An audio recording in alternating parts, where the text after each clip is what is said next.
देखो रिकॉर्डिंग का मैसेज क्या है, स्क्रीन शेयर है।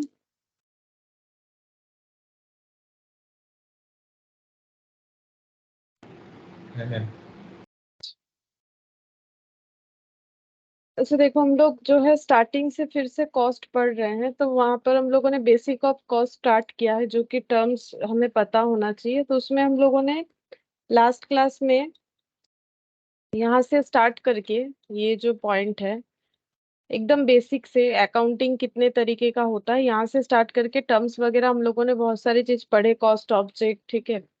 अब हम लोग यहाँ पर आगे शुरू करते हैं। देखो यहाँ पर हम लोगों ने लास्ट कहाँ तक पढ़ लिया था, cost control versus cost reduction, ठीक है। अच्छा, इसके बाद हमें क्या पढ़ना है, इसके बाद हम लोग पढ़ते हैं, चलो,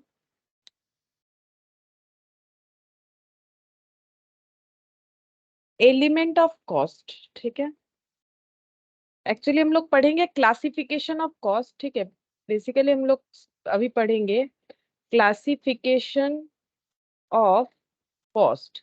कॉस्ट को किस तरह से क्लासिफाई किया जा सकता है। जैसे एक तो तुम लोग देखते हो कि फंक्शन वाइज होता है, जैसे कि एडमिनिस्ट्रेशन कॉस्ट, ठीक है, मैन्युफैक्चरिंग कॉस्ट, ये फंक्शन वाइज होता है। एक होता है हिस्टोरिकल, सॉरी टाइम, मतलब क्या बोले उसे, इसे बोला जाता है कि जैसे कि हिस्टोरिकल कॉस्ट वगैरह, मतलब classification of cost by time, ठीक है। अलग अलग मतलब अलग अलग चीजों को बेसिस करके कॉस्ट का क्लासिफिकेशन किया जाता है। उसमें सबसे पहले हम लोग पढ़ लेते हैं classification of cost by nature और एलिमेंट, जो कि सबसे ज्यादा इंपॉर्टेंट होता है, ठीक है। बाय नेचर और एलिमेंट, नेचर और एलिमेंट के तौर पे कॉस्ट का क्लासिफिकेशन देखो कितने तरीके से होता है। The basic element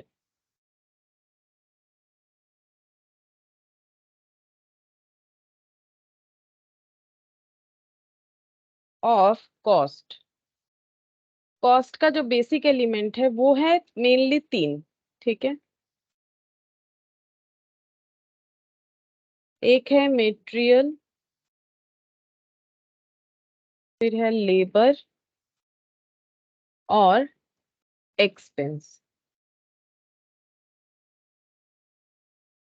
element wise तीन पार्ट में डिवाइड किया जा सकता है, या फिर नेचर वाइज, ठीक है। अब मेटेरियल में इसमें बाइफर्केशन आ जाएगा। मेटेरियल दो तरीके का होगा, डायरेक्ट, इनडायरेक्ट।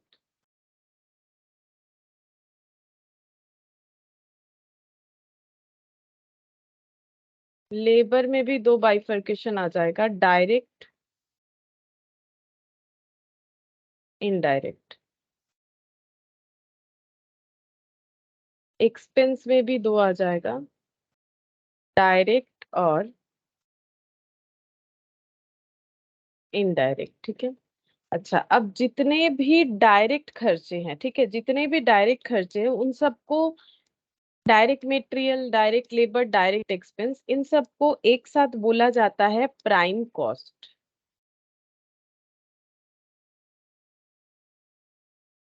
इन सबको एक साथ बोला जाता है प्राइम कॉस्ट।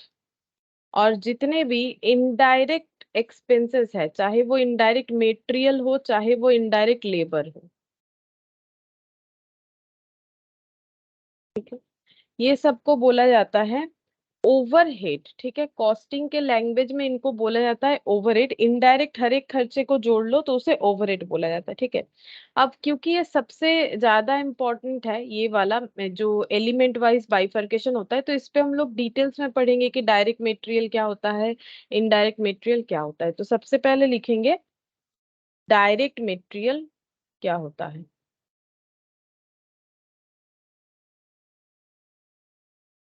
डायरेक्ट मटेरियल,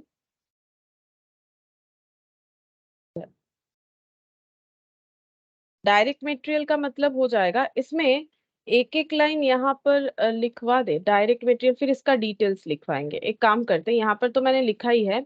अब एक काम करते हैं, इसके नीचे लिखते हैं, ये जो डायरेक्ट मटेरियल है इसके नीचे लिखेंगे आइडेंटिफाइबल इन प्रोडक्ट, ठीक है। और मटेरियल का मतलब क्या हो जाएगा, इसको अगर थोड़ा सा शॉर्ट में हम लोग लिख ले तो ये हो जाएगा कॉस्ट ऑफ सब्सटेंस यूज्ड, ठीक है। ये मटेरियल का मतलब हो जाएगा कॉस्ट ऑफ सब्सटेंस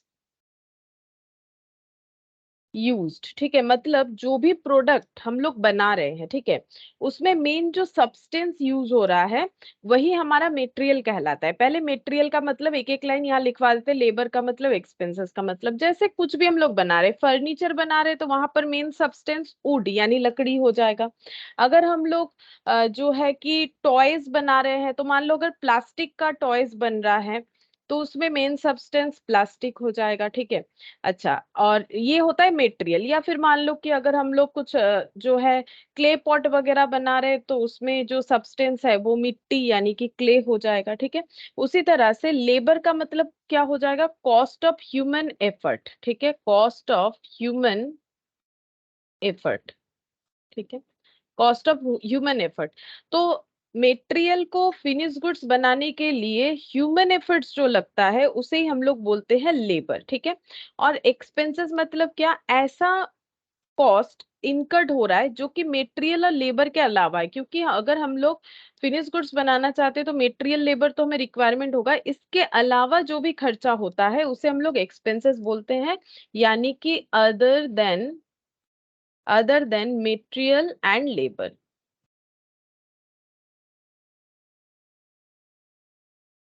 ठीक है, अदर देन मेटेरियल और लेबर, इसे हम लोग बोलते हैं एक्सपेंसेस, ठीक है। तो मेटेरियल मतलब जो मेन चीज को यूज करके प्रोडक्ट बन रहा है, लेबर मतलब जो मैन्युफैक्चर से रिलेटेड काम करे, लेबर मतलब बेसिकली ह्यूमन एफर्ट, ठीक है। मैन्युफैक्चर से रिलेटेड होता है तो डायरेक्ट, नहीं होता है तो इनडायरेक्ट, वो हम लोग बाद में पढ़ेंगे, पहले ये समझो कि लेबर का मतलब क्या होता है, ह्यूमन एफर्ट जो लगता है प्रोडक्शन में वो लेबर होता है। और लेबर और मटेरियल के अलावा अगर कोई खर्चा इनकर्ड होता है, कॉस्ट इनकर्ड होता है, उसे हम लोग बोलते हैं एक्सपेंस, ठीक है। पहले मटेरियल लेबर एक्सपेंसेस के बारे में हम लोगों ने एक एक लाइन पता कर लिया। अब हम लोग ये पता करेंगे कि डायरेक्ट मटेरियल कॉस्ट क्या होता है, इनडायरेक्ट मटेरियल कॉस्ट क्या होता है, डायरेक्ट लेबर कॉस्ट क्या होता है, इनडायरेक्ट लेबर कॉस्ट क्या होता है। तो सबसे पहले लिखेंगे डायरेक्ट लेबर कॉस्ट, ठीक है, सॉरी डायरेक्ट मटेरियल कॉस्ट, पहले material, direct material cost.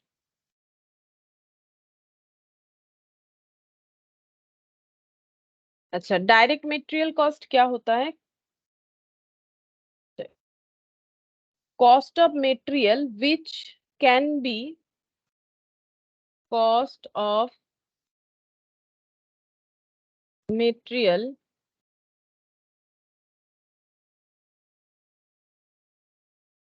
Which can be directly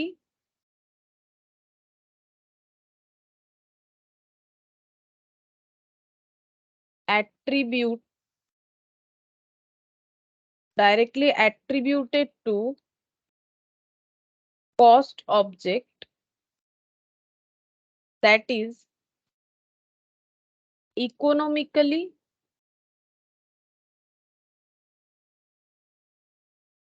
and directly feasible or identifiable,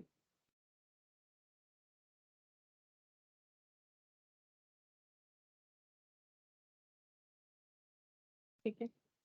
तो देखो ये मैंने क्या लिखा है, मैंने लिखा है कि कॉस्ट ऑफ मटेरियल मतलब मटेरियल का वो खर्चा जो हम लोग डायरेक्टली एट्रीब्यूट कर पाएंगे कॉस्ट ऑब्जेक्ट में। अब लास्ट क्लास में हम लोगों ने कॉस्ट ऑब्जेक्ट एक्सप्लेनेशन के साथ ही पढ़ा था। कॉस्ट ऑब्जेक्ट का मतलब होता है जिस चीज का हम लोग कॉस्ट कैलकुलेट करना चाहते हैं। हम एक बार दिखा देते हैं कॉस्ट ऑब्जेक्ट मैंने क्या लिखवाया था तो तुम लोग को याद आ जाएगा। देखो कॉस्ट ऑब्जेक्ट का मतलब ये था, cost object is anything for which is separate measurement of cost is required. cost object may be a product, अगर हम लोग कोई प्रोडक्ट बना रहे हैं उसका कॉस्ट कैलकुलेट करना चाहते हैं तो वो कॉस्ट ऑब्जेक्ट हो जाएगा। अगर हम लोग कोई सर्विस प्रोवाइड करते हैं उसका कॉस्ट कैलकुलेट करना चाहते हैं वो कॉस्ट ऑब्जेक्ट हो जाएगा, ठीक है। कोई प्रोजेक्ट हो सकता है, ठीक है। तो यहाँ पर कॉस्ट ऑब्जेक्ट का जब हम लोग कॉस्ट किसी कॉस्ट ऑब्जेक्ट के रेस्पेक्ट में उसका मेटेरियल कॉस्ट कैलकुलेट करना चाहते हैं, जैसे मान लो कि हम लोग प्रोडक्शन कर रहे हैं क्ले पॉट, ठीक है, मतलब मिट्टी के बर्तन। तो मिट्टी के बर्तन में मेन मेटेरियल जो है वो मिट्टी है, ठीक है। तो उसका जो कॉस्ट है उसे हम लोग बोलेंगे डायरेक्ट मेटेरियल कॉस्ट। तो एग्जाम्पल के तौर पे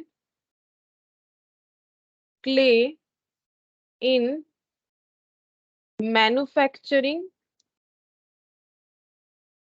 ऑफ पॉट, ठीक है, या फिर प्लास्टिक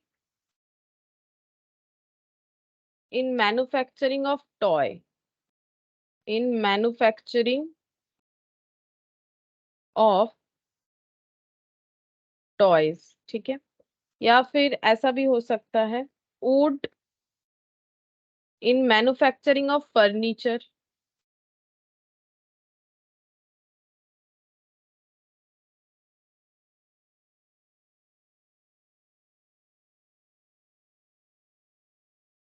ठीक है।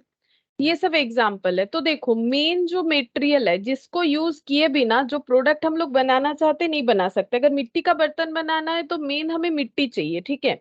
अगर हमें टॉयज बनाने हैं प्लास्टिक से तो मटेरियल के तौर पे प्लास्टिक हमें चाहिए। और अगर हमें मान लो कि फर्नीचर बनाना है तो सबसे ज्यादा रिक्वायर्ड जो चीज होगा, अगर हम लोग लकड़ी का फर्नीचर बना रहे हैं तो उस पे लकड़ी का जरूरत होगा, ठीक है। तो ये सब क्या है, डायरेक्ट मटेरियल। अब एक जो है, एक मान लो टेबल बनाने में, ठीक है, फर्नीचर जैसे चेयर हो सकता है, टेबल हो सकता है, ठीक है। एक टेबल बनाने में, ठीक है, एक टेबल बनाने में हमें जितना लकड़ी लगेगा, ठीक है, वो हम लोग इजीली बोल सकते हैं। अगर मान लो हम लोग जो हमें ऑर्डर मिला है 30 पीसेस टेबल बनाने का, तो हमें पता है कि मेन टेबल बनाने के लिए सबसे पहले हमें क्या चाहिए, मटेरियल चाहिए। एक एक टेबल पे कितने रुपए का लकड़ी लगा है वो हम लोग इजीली बोल सकते हैं, ठीक है। तो ये देखो, cost of material which can be directly attributed to cost object that is economically and directly feasible and और आइडेंटिफाइबल, जो आइडेंटिफाई कर सकते हैं। लेकिन क्या इसमें और कोई मटेरियल नहीं लगा है? नहीं, इसमें और भी अलग मटेरियल लग सकता है जिसे हम लोग इनडायरेक्ट मटेरियल बोलेंगे। जैसे मान लो कि ये फर्नीचर जब बन रहा था, ठीक है, तो इसको बनाने के लिए, ठीक है, इसमें मान लो कि छोटा छोटा पिन वगैरह बहुत सारा चीज यूज हुआ है, ठीक है। लेकिन वो पिन वगैरह का जो है खर्चा वो हर जगह पे एक जैसा नहीं भी हो सकता है। मतलब हम ये कहना चाह रहे हैं कि ये लकड़ी का खर्चा जितना इजीली हम लोग बोल सकते हैं, जैसे मान लो इसको, इसमें मान लो एक जो है प्लाई लगाया गया है इसके ऊपर। अब ये प्लाई को ऐसे रेड कलर का प्लाई लगा दिया गया है। इस प्लाई को लगाने के लिए जो ग्लू का एक्सपेंसेस हुआ है वो हम लोग पर टेबल पे उतने आसानी से नहीं बोल सकते जितने आसानी से हम लोग ये वुड का एक्सपेंसेस को बोल सकते हैं, ठीक है। जैसे कि ये एक एग्जांपल हो गया। दूसरा मतलब ये डायरेक्ट मटेरियल वुड हो गया।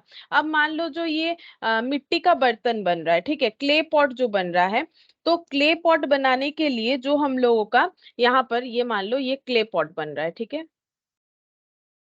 तो यहाँ पर जो क्ले यूज हो रहा है बनाने के लिए, जो मिट्टी यूज हो रहा है, वो डायरेक्ट मटेरियल है। तो फिर इनडायरेक्ट मटेरियल क्या हो सकता है वो तो लिखेंगे, लेकिन समझाते हैं। देखो इनडायरेक्ट मटेरियल क्या हो सकता है, जैसे मान लो ये जिस मतलब मशीन में बन रहा है, ठीक है, या फिर जो व्हील होता है, जो चक्का होता है जिसपे जो क्या बोलते हैं उसे, मिट्टी के बर्तन बनते हैं, तो उस व्हील को घुमाने के लिए, मान लो स्मूथली रन करवाने के लिए लुब्रिकेटिंग ऑयल वगैरह लग रहा है, तो वो भी तो एक सब्सटेंस है, ठीक है, जो ताकि ग्रीस वगैरह, लुब्रिकेटिंग ऑयल वगैरह, ताकि जो ये मैन्युफैक्चरिंग करने के लिए जो व्हील यूज किया जा रहा है वो इजीली जो है रन करे, ठीक है। तो वो भी एक सब्सटेंस है, क्योंकि अभी अभी हम लोगों ने पढ़ा कि मेटेरियल का मतलब ही होता है सब्सटेंस, ठीक है, सब्सटेंस। तो वो भी सब्सटेंस है। लेकिन जैसे कि ये फर्नीचर में ये प्लाई चिपकाने के लिए जो ग्लू यूज हुआ, दैट इज ऑल्सो सब्सटेंस, ठीक है, तो वो भी मेटेरियल है। लेकिन हम लोग ये नहीं बोल सकते हैं कि एक पॉट बनाने में हम लोगों का कितना वो ग्रीस या ऑयल का खर्चा हुआ मशीन को स्मूथली रन करवाने के लिए, ठीक है, ये हम लोग नहीं बोल सकते हैं। इसीलिए ये जो खर्चा है, इसे ये मटेरियल तो है लेकिन इनडायरेक्ट मटेरियल है। जो हम लोग प्रोडक्ट में इजीली आइडेंटिफाई कर सकते हैं वो हम लोग का डायरेक्ट मटेरियल कॉस्ट होता है। जैसे टेलर के पास जा रहे हो और एक मान लो ड्रेस बनवा रहे हो, ठीक है, तो जो ड्रेस मटेरियल हम लोग बनवा रहे हैं, ठीक है, ड्रेस मटेरियल जो हम लोग बनवा रहे हैं, ड्रेस जो बनवा रहे हैं उसमें जो मटेरियल यूज हो रहा है, ठीक है, ये मान लो एक शर्ट, ठीक है, शर्ट शर्ट बनाया गया, ठीक है, शर्ट बनाया गया। तो इसमें क्या हो रहा है, शर्ट में जो मटेरियल लगा यानी कि जो कपड़ा यानी कि जो क्लोथ्स लगा वो इजीली हम लोग बोल सकते हैं कितना मीटर कपड़ा है, कितने रुपए मीटर में खरीदा है, तो इजीली बता सकते हैं। लेकिन अगर ये बता देगा कि एक शर्ट बनाने का वो कितना पेमेंट लेगा, लेकिन अगर टेलर से पूछोगे कि ये जो बना, तो तुमने ये भी यूज किया होगा इसमें मटेरियल के तौर पे, कपड़े के अलावा धागा वगैरह, मतलब जो धागा वगैरह होता है वो भी यूज किया होगा, बटन वगैरह भी यूज किया होगा।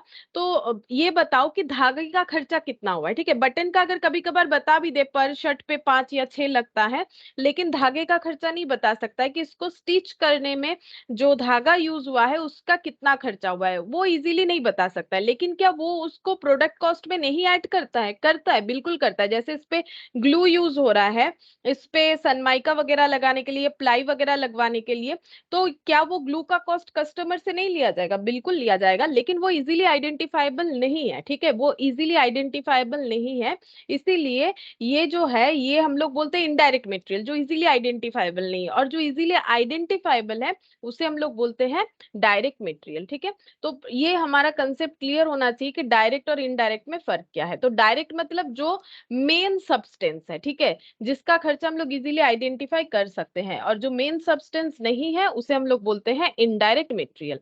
अब नेक्स्ट हम लोग पढ़ेंगे indirect material. Indirect material,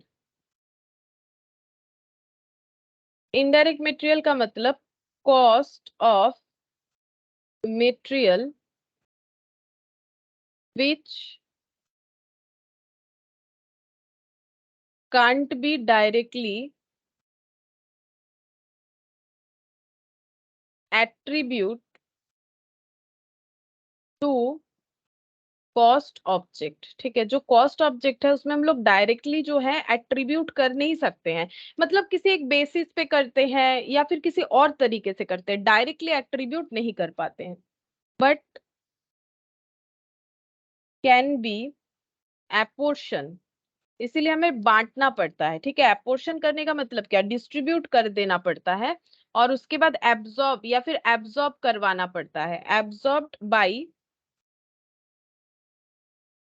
cost centre और कॉस्ट यूनिट। ठीक है, ये जो कॉस्ट है ना इनडायरेक्ट मटेरियल का, वो हम लोग डायरेक्टली अपने फिनिश गुड्स में एट्रीब्यूट नहीं करवा पाते हैं, इसीलिए हमें क्या करना पड़ता है, उसे एब्जॉर्प्शन करवाना पड़ता है या फिर उसे एपोर्शन करवाना पड़ता है। एब्जॉर्ब मतलब फिनिश गुड्स में चार्ज करवाना, एपोर्शन मतलब डिस्ट्रीब्यूट करवाना फिनिश गुड्स में। ठीक है, और उसके बाद कैसे करवाते हैं, कॉस्ट सेंटर के थ्रू से या फिर कॉस्ट यूनिट के थ्रू से। मतलब जैसे हम लोग ऐसे कर सकते हैं कि मान लो हम लोगों ने 30 पीसेस टेबल बनाए, ठीक है, और उसमें हमारा 1 किलो का फेविकॉल खत्म हो गया, तो हम लोग ये बोल सकते हैं, एक एग्जाम्पल दे रहे हैं, तो ये बोल सकते हैं कि 1 किलो फेविकॉल का जितना भी कॉस्ट है, ठीक है, डिवाइडेड बाई 30 टेबल करके हम लोगों ने बोल दिया कि इतना इतना हो सकता है। तो ये हम लोगों ने क्या किया, एक बेसिस पे उसे, ये लो, ये क्या हो गया, अच्छा मुझे लगा सारा ही चला गया। ठीक है, देखो, तो एक बेसिस पे हम लोग उसे क्या करते हैं, एक बेसिस पे उसे दिखाते हैं। पता नहीं आएगा कि नहीं, क्या हो गया।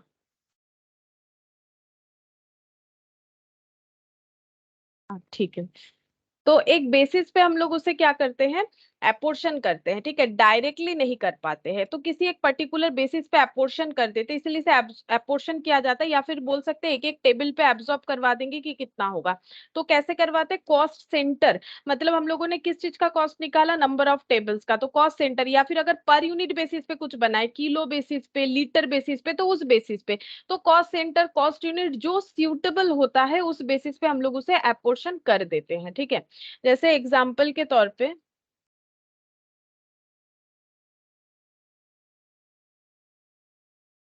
Lubricating oil used in machine.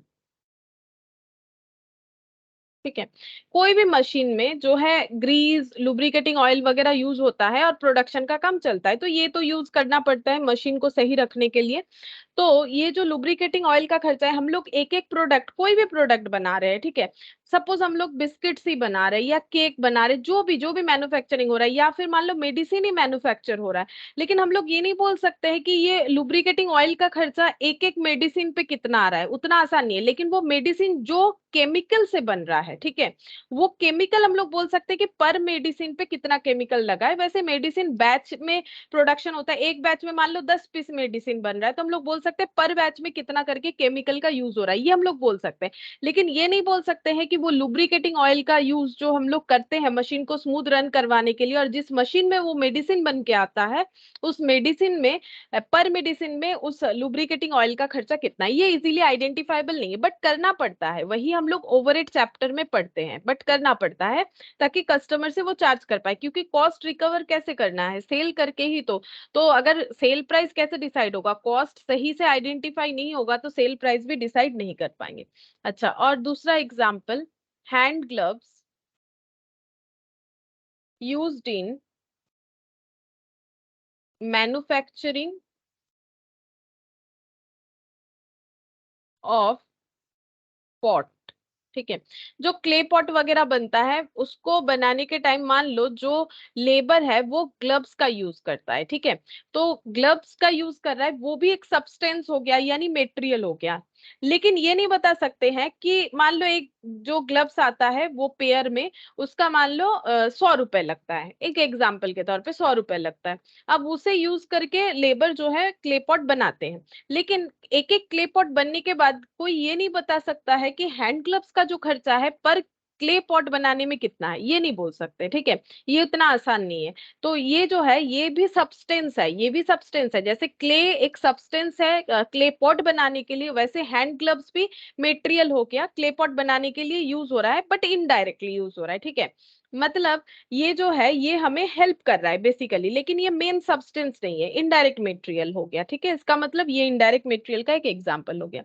और क्या हो सकता है, polish paper used in polish of table, ठीक है, लकड़ी के चीज जब बन जाते हैं, मतलब वुडन फर्नीचर जब बनता है ना तो उससे एक स्पेसिफिक पेपर आता है, ठीक है, उससे पॉलिश किया जाता है, तो वो पॉलिश पेपर का जो खर्चा होता है वो भी हम लोग नहीं बोल सकते हैं कि पर टेबल पॉलिश करने पे कितना आया, ठीक है, हो सकता है कि एक मेजरमेंट के हिसाब से इतना बड़े पेपर के टुकड़े से 2 टेबल पॉलिश हो गया फॉर एग्जाम्पल, तो हम लोग इजीली नहीं बता सकते कि कितना होगा, ठीक है, ये भी सब्सटेंस है तो ये भी इनडायरेक्ट मेटेरियल हो गया, ठीक है। अच्छा, नेक्स्ट हम लोग, अच्छा बस काफी है ये एग्जाम्पल मेरे हिसाब से, ठीक है। अच्छा, नेक्स्ट हम लोग कौन सा पढ़ेंगे, लेबर कॉस्ट या फिर एम्प्लॉय कॉस्ट। देखो हम लोगों ने पहले ये पढ़ लिया मेटेरियल, लेबर, लेबर का मतलब ह्यूमन एफर्ट्स जो लगता है उसे हम लोग बोलते हैं लेबर। अब यहाँ पर लिखेंगे लेबर और एम्प्लॉय कॉस्ट, पहले हम लोग डायरेक्ट वाला पढ़ेंगे, ठीक है। डायरेक्ट लेबर का मतलब ये हो जाता है कि वो लेबर का खर्चा जो किए बिना हम लोग अपना प्रोडक्शन का काम कर ही नहीं सकते, ठीक है, मतलब ऐसे ह्यूमन रिसोर्सेज जो नहीं आने से, मतलब ऐसे ह्यूमन बीइंग जो नहीं आने से काम हमारा बंद हो जाएगा, तो बेसिकली हम लोग बोल सकते हैं डायरेक्टली ये लेबर कॉस्ट वो वाला है जो कि डायरेक्टली इन्वॉल्व्ड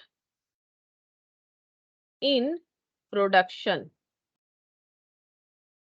ठीक है, जो डायरेक्टली प्रोडक्शन के साथ रिलेटेड वर्कर हैं उन्हें ही डायरेक्ट लेबर बोला जाता है। जैसे मान लो ये मिट्टी के बर्तन जो बना रही, ये फर्नीचर जो बना रही, ये शर्ट जो सील रहे, ठीक है, ये सभी क्या हो जाएंगे, डायरेक्ट लेबर। अगर टेलर ही नहीं है तो शर्ट कौन सिलेगा, अगर क्ले पॉट बनाने के लिए पर्टिकुलर लोग नहीं है तो फिर कैसे बनेगा, अगर हमारे पास कारपेंटर नहीं है तो कैसे फर्नीचर बनेगा, ठीक है, तो डायरेक्ट लेबर कॉस्ट का मतलब ये हो जाता है। तो इनको जो पेमेंट किया जाएगा इनके काम करने के लिए, तो उसके लिए जो कॉस्ट इनकर्ड होगा that is called direct labour cost, ठीक है। तो यहाँ पर लिखते हैं cost of labour which can B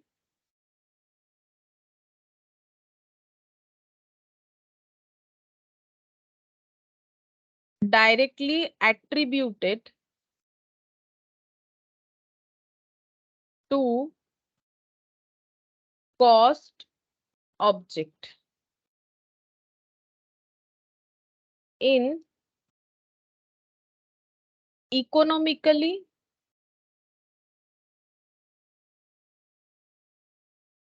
feasible way, and they convert raw material to finished product.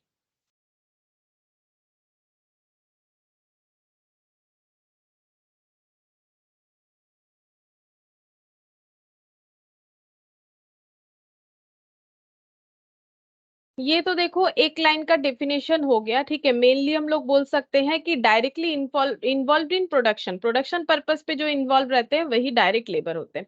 अब बोल रहे हैं इनको जो कॉस्ट, इनको रखने के लिए जो कॉस्ट बेयर करना पड़ता है, cost of labour which can be directly attributable to cost object. मतलब जो हम लोग प्रोडक्ट बना रहे हैं, ठीक है, उस पे जब हम लोग डायरेक्टली उस खर्चे को आइडेंटिफाई कर सकते हैं, जैसे एक शर्ट बनाने के लिए टेलर ने लिया 500 रुपए, तो ये हम लोग इजीली बोल सकते हैं, ठीक है। ये हो गया हम लोग का डायरेक्ट लेबर। एक एक बेंच बनाने का जो चार्जेस है कारपेंटर का, वो मान लो है 700 रुपए, ठीक है। एक क्ले पॉट बनाने के लिए लिया जाता है मान लो 100 रुपीज, ठीक है। तो इस तरह से जो है हम लोग आइडेंटिफाई कर पा रहे कि पर प्रोडक्ट पे लेबर क्या चार्ज कर रहा है, तो वो पेमेंट जब किया जाएगा उसी को बोला जाता है डायरेक्ट लेबर कॉस्ट, ठीक है। अब यहाँ पर क्या बोला है, and they convert raw material to finish product. Actually जो मैन्युफैक्चरिंग का काम करेगा, मतलब प्रोडक्शन या फिर मैन्युफैक्चरिंग, यानी रॉ मटेरियल को फिनिश गुड्स में कन्वर्ट करेगा, वही होता है डायरेक्ट मटेरियल। जो नहीं आने पे हमारा प्रोडक्शन का काम बंद हो जाएगा। जैसे मान लो किसी दिन कारपेंटर नहीं आया तो टेबल नहीं बनेगा, किसी दिन अगर टेलर नहीं आया तो ड्रेस मटेरियल से ड्रेस नहीं बनेगा, ठीक है। तो ये सब होता है डायरेक्ट मटेरियल। अब इसका कुछ एग्जांपल्स लिख लेते हैं। Labour engaged in actual production. Actually जो चीज प्रोड्यूस्ड करना है उसके लिए जो लेबर इन्वॉल्व होते हैं, जो नहीं आने पे प्रोडक्शन का काम बंद हो जाएगा, उन्हें बोला जाता है लेबर, ठीक है, डायरेक्ट लेबर। अच्छा, नेक्स्ट हो जाएगा और एक example, labour who is engaged in quality control, ठीक है।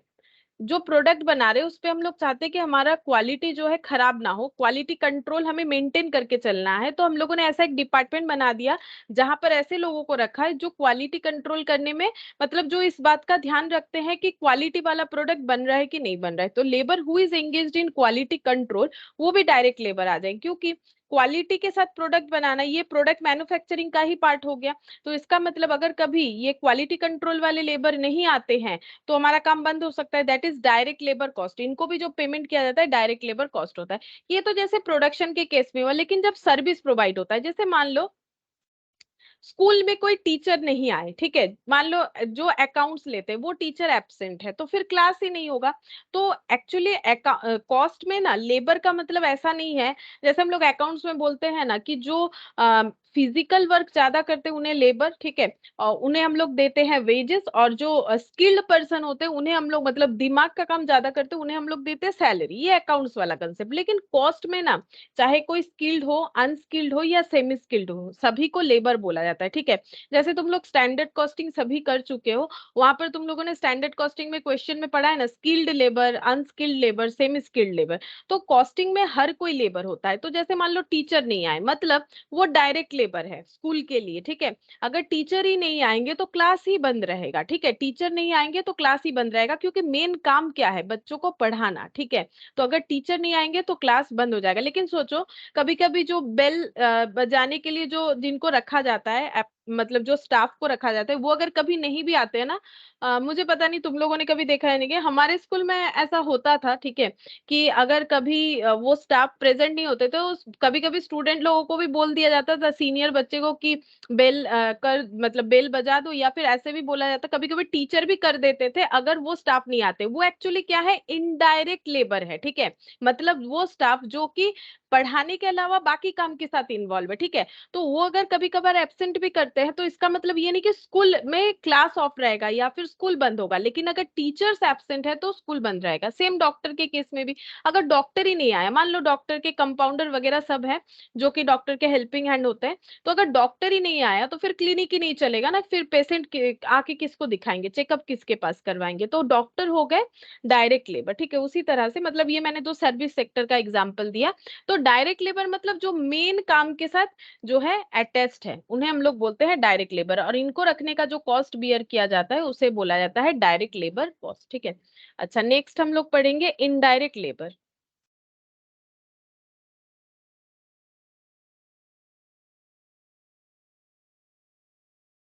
Indirect labour,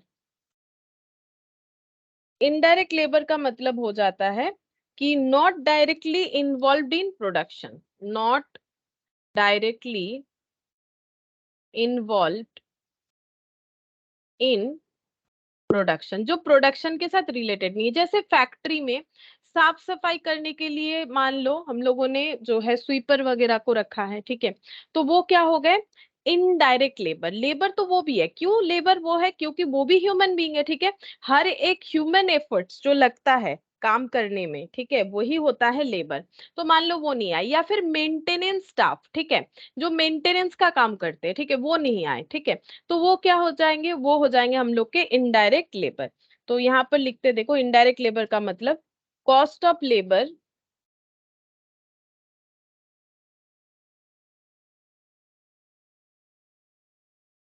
which can't be directly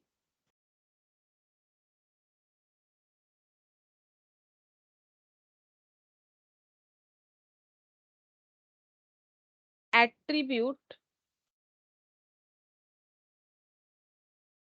to cost object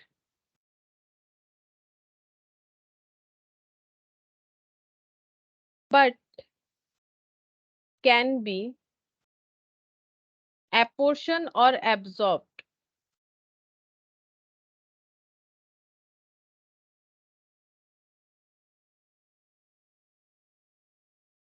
by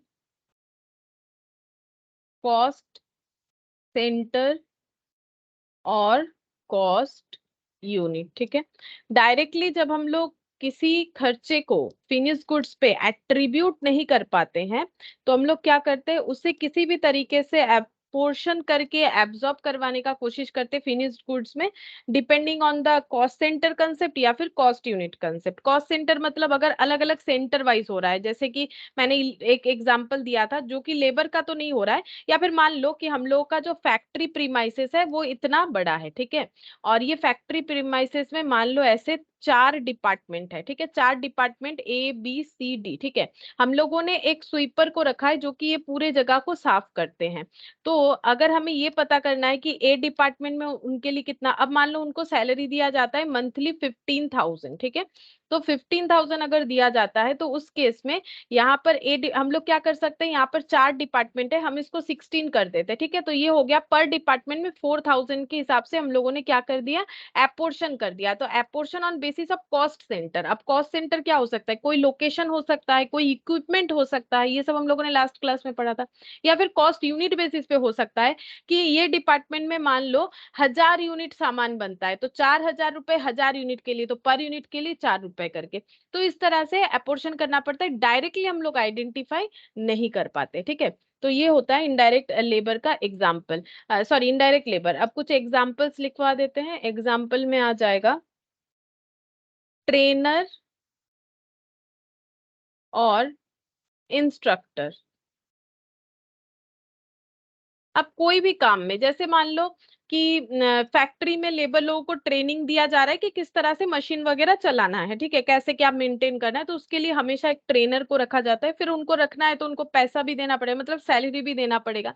तो प्रोडक्ट के कॉस्ट में वो भी तो जोड़ना पड़ेगा, क्योंकि प्रोडक्शन के लिए ही तो लेबर का जरूरत, लेबर के लिए ही तो लेबर को ट्रेंड करने के लिए ट्रेनर का जरूरत है। तो ये जो ट्रेनिंग सेशन चलते रहता है, इसके लिए जो ट्रेनर को अपॉइंट किया जाता है वो इनडायरेक्ट लेबर होगा, क्योंकि वो प्रोडक्शन के साथ डायरेक्टली रिलेटेड नहीं है, ठीक है, इनडायरेक्ट लेबर हो गए।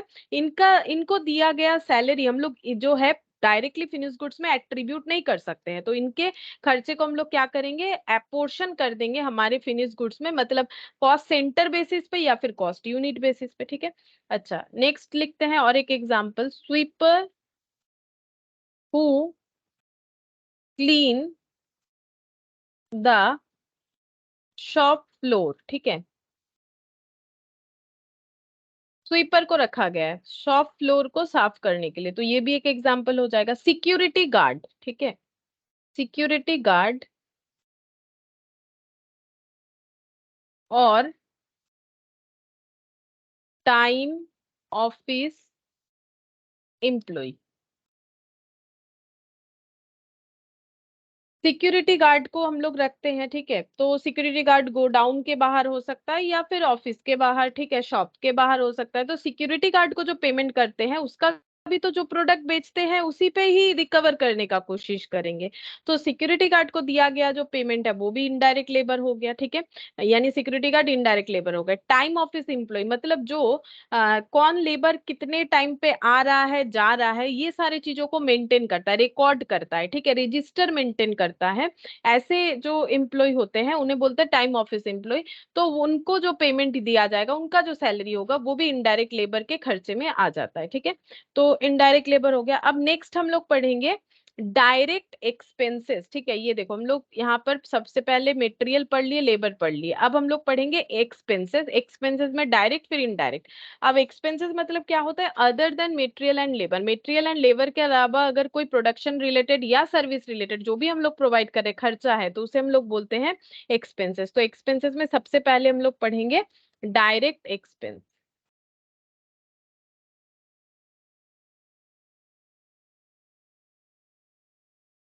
डायरेक्ट एक्सपेंस क्या है, देखो, expenses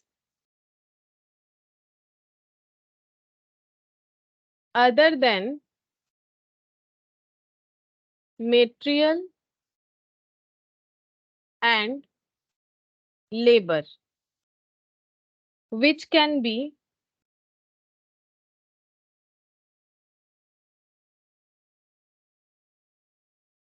directly linked to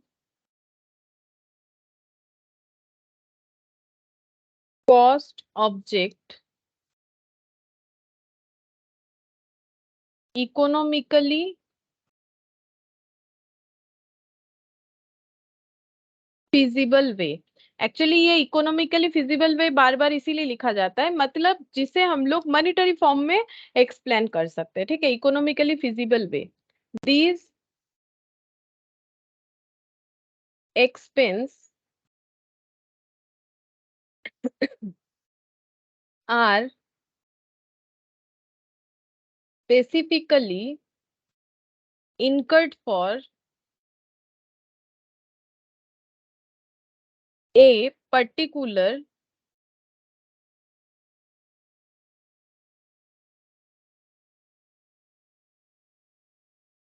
product or process, ठीक है। पहला बात है डायरेक्ट एक्सपेंसेस का मतलब मेटेरियल लेबर के अलावा अगर कोई खर्चा हो रहा है जिसे हम लोग प्रोडक्ट में डायरेक्टली आइडेंटिफाई कर पा रहे तो वही डायरेक्ट एक्सपेंस होगा, क्योंकि डायरेक्ट का मतलब ही तो हो गया जो हम लोग प्रोडक्ट में आइडेंटिफाई कर पाते हैं। तो expenses other than material and labour which can be directly link to cost object, जो हम लोग कॉस्ट ऑब्जेक्ट में डायरेक्टली लिंक कर पा रहे हैं। This expenses are specifically incurred for particular product और प्रोसेस, ठीक है।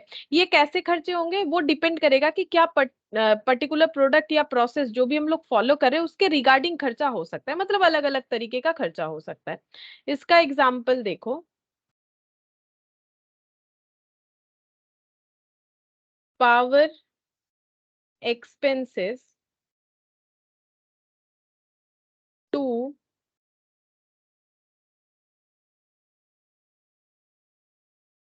रन द मशीन, ठीक है।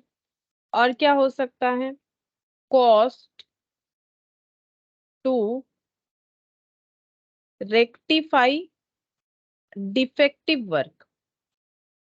सपोज कोई काम डिफेक्टिव हो गया, ठीक है, उसको सही करने के लिए जो भी हम लोगों ने कॉस्ट बियर किया वो हम लोग का क्या हो जाएगा, डायरेक्ट एक्सपेंसेस। जैसे मान लो फर्नीचर जैसे कस्टमर ने ऑर्डर दिया था वैसे नहीं बना, कुछ एक प्रॉब्लम हो गया जिसे हम लोग रेक्टिफाई कर रहे हैं।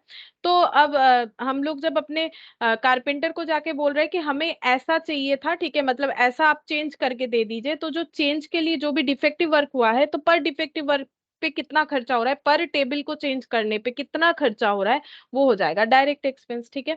या फिर डिजाइन ब्रांडिंग और डिजाइन ब्रांडिंग आर्किटेक्ट फीस, ठीक है।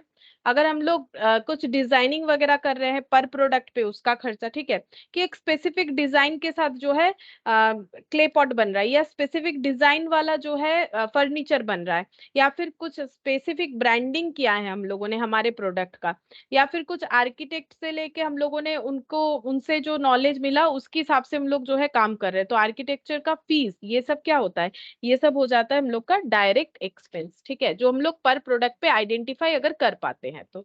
अच्छा, नेक्स्ट हम लोग देखेंगे। देखो, जैसे ये कर पाते हैं इसीलिए मैंने बोला क्योंकि power expenses to run the machine, ठीक है, मशीन रन करवाने का पावर एक्सपेंस, ये हम लोग का ना इनडायरेक्ट खर्चा भी हो सकता है। लेकिन अगर मान लो कि ऐसा कोई प्रोडक्शन का काम कर रहे हैं, एक प्रोडक्ट पे मशीन ऑन हो रहा है, वो फिनिश गुड्स बनने के बाद मशीन ऑफ हो रहा है, फिर चालू हो रहा है, तो इस पे हम लोग पावर एक्सपेंसेस को आइडेंटिफाई कर पाते हैं अगर हमारे पास ऐसा कोई फैसिलिटी है कि पर प्रोडक्ट पे कितना जो है एक्सपेंसेस हो रहा है मशीन को ऑन एंड ऑफ करने का, ठीक है, तभी हम लोग बोलेंगे डायरेक्ट एक्सपेंसेस, अदरवाइज तो वो इनडायरेक्ट एक्सपेंसेस हो जाएगा, है ना। तो ये हो गया हम लोग का डायरेक्ट एक्सपेंसेस, मतलब मेटेरियल और लेबर के अलावा ऐसा कोई भी खर्चा जो एक यूनिट फिनिश गुड्स में हम लोग आइडेंटिफाई कर पाएंगे, ठीक है। नेक्स्ट लिखेंगे इनडायरेक्ट एक्सपेंस।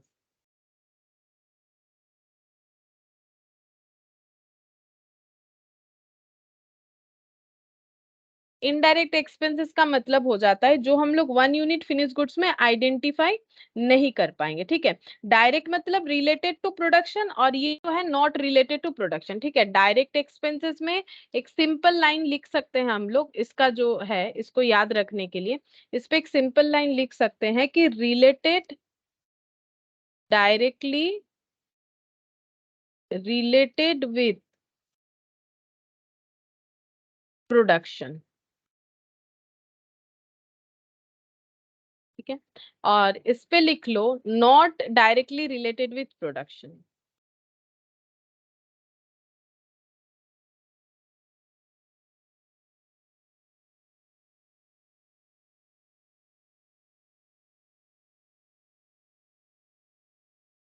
अच्छा, अब इनडायरेक्ट एक्सपेंसेस का डेफिनेशन देखो। इनडायरेक्ट एक्सपेंसेस का मतलब क्या होता है, एक्सपेंसेस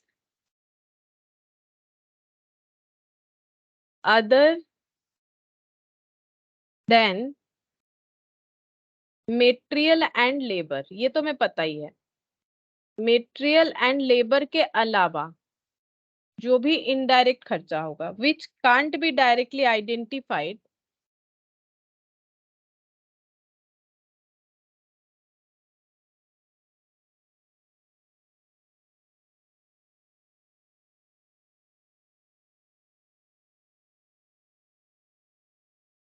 टू कॉस्ट ऑब्जेक्ट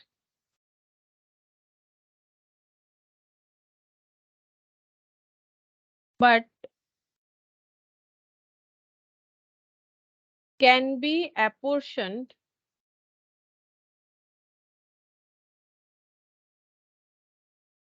और absorbed by कॉस्ट सेंटर और कॉस्ट यूनिट, ठीक है। डेफिनेशन तो एक ही जैसा रहता है, ठीक है। अगर इनडायरेक्ट एक्सपेंसेस है तो एक्सपेंसेस के बारे में होता है, जैसे यही अगर इनडायरेक्ट लेबर होता तो लेबर अदर देन, तब ये अदर देन मटेरियल लेबर नहीं होता, इनडायरेक्ट लेबर, ठीक है, which can't be directly identified to cost object. उसी तरह से एक्सपेंसेस जो कि ना मटेरियल का है ना लेबर का है, और जिसे हम लोग वन यूनिट फिनिश गुड्स में आइडेंटिफाई भी नहीं कर पा रहे, मतलब वन यूनिट फिनिश गुड्स मतलब एक यूनिट जो प्रोडक्ट बन रहा है, अब वो यूनिट पीस में भी हो सकता है, किलो में भी हो सकता है, लीटर में भी हो सकता है, गैलन में भी हो सकता है। तो वही बोल रहा है कि कॉस्ट ऑब्जेक्ट में जो कॉस्ट ऑब्जेक्ट है, मतलब जिसका कॉस्ट हमें कैलकुलेट करना है, उस पर डायरेक्टली एट्रीब्यूट नहीं कर पा रहे और हमें इसे एपोर्शन या एब्जॉर्ब करवाना पड़ रहा है कॉस्ट सेंटर या कॉस्ट यूनिट के बेसिस पे, ठीक है। अच्छा, अब यहाँ पर एग्जाम्पल ले लेते हैं। रेंट, रेंट का खर्चा, ठीक है, इंश्योरेंस का खर्चा, म्यूनिसिपल टैक्स, ये सब हम लोग का हो जाता है इनडायरेक्ट एक्सपेंस। इसके अलावा electricity used for lighting heating और कूलिंग, ठीक है। जैसे कोई भी प्रोडक्ट बन रहा है जिसके लिए हमें जो है इलेक्ट्रिसिटी यूज कर रहे हैं, बिकॉज हमें हीट देना है या फिर कूल करना है, ठीक है। डिफरेंट डिफरेंट प्रोडक्शन सेक्शन में अलग अलग रिक्वायरमेंट हो सकता है। तो अगर हम लोग इलेक्ट्रिसिटी यूज कर रहे हैं फॉर लाइटिंग, हीटिंग और कूलिंग, तो इसका जो खर्चा आएगा वो हम लोग का इनडायरेक्ट एक्सपेंसेस हो जाएगा, क्योंकि इसका खर्चा हम लोग वन यूनिट फिनिश गुड्स में आइडेंटिफाई नहीं कर पाएंगे। इसके अलावा स्टाफ वेलफेयर expenses,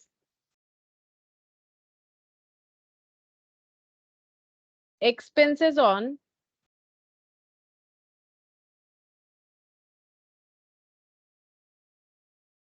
ये बस इतना ही लिखते हैं, ठीक है। स्टाफ वेलफेयर एक्सपेंसेस अगर यहाँ नहीं भी लिखोगे तो भी चलेगा, क्योंकि वो फिर हमारा इनडायरेक्ट लेबर में आ जाएगा, ठीक है। इसको छोड़ो, ये वाला मत लिखो, स्टाफ वेलफेयर एक्सपेंसेस स्टाफ का बात हो जा रहा है, ठीक है। तो इनडायरेक्ट एक्सपेंसेस हमें अदर देन लेबर होगा ना, तो फिर ये ह्यूमन एफर्ट आ जा रहा है, तो ये वाला मत लिखो, ठीक है। ह्यूमन एफर्ट नहीं लिखेंगे, इसके अलावा कुछ और, ठीक है।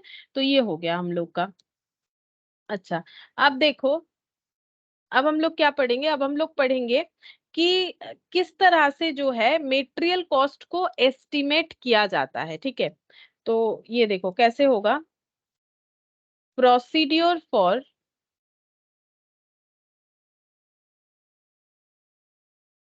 एस्टिमेशन ऑफ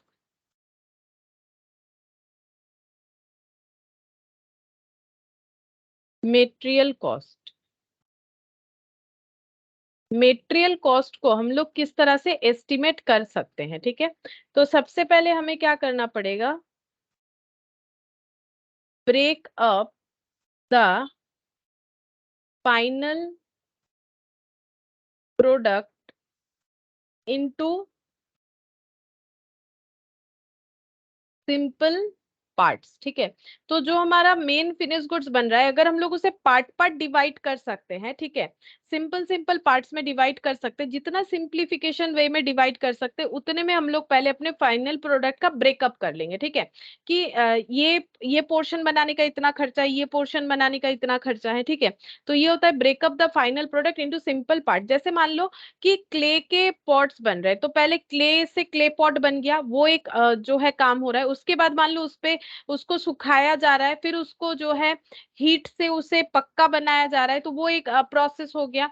अच्छा, उसके बाद उसमें मान लो डिजाइन किया जा रहा है, फिर उसको मान लो पैकेजिंग किया जा रहा है। तो फाइनल प्रोडक्ट को हम लोग अलग, मतलब जो भी हमारा फिनिश गुड्स बना है उसको हम लोग सिंपल सिंपल पार्ट में डिवाइड कर लेंगे कि क्या क्या खर्चा कहाँ कहाँ हुआ है, ठीक है।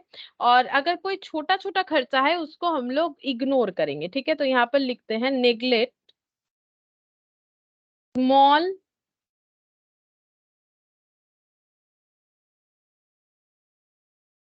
फिलेट्स का मतलब होता है कि छोटा छोटा चीज, ठीक है। और small fillets but take into consideration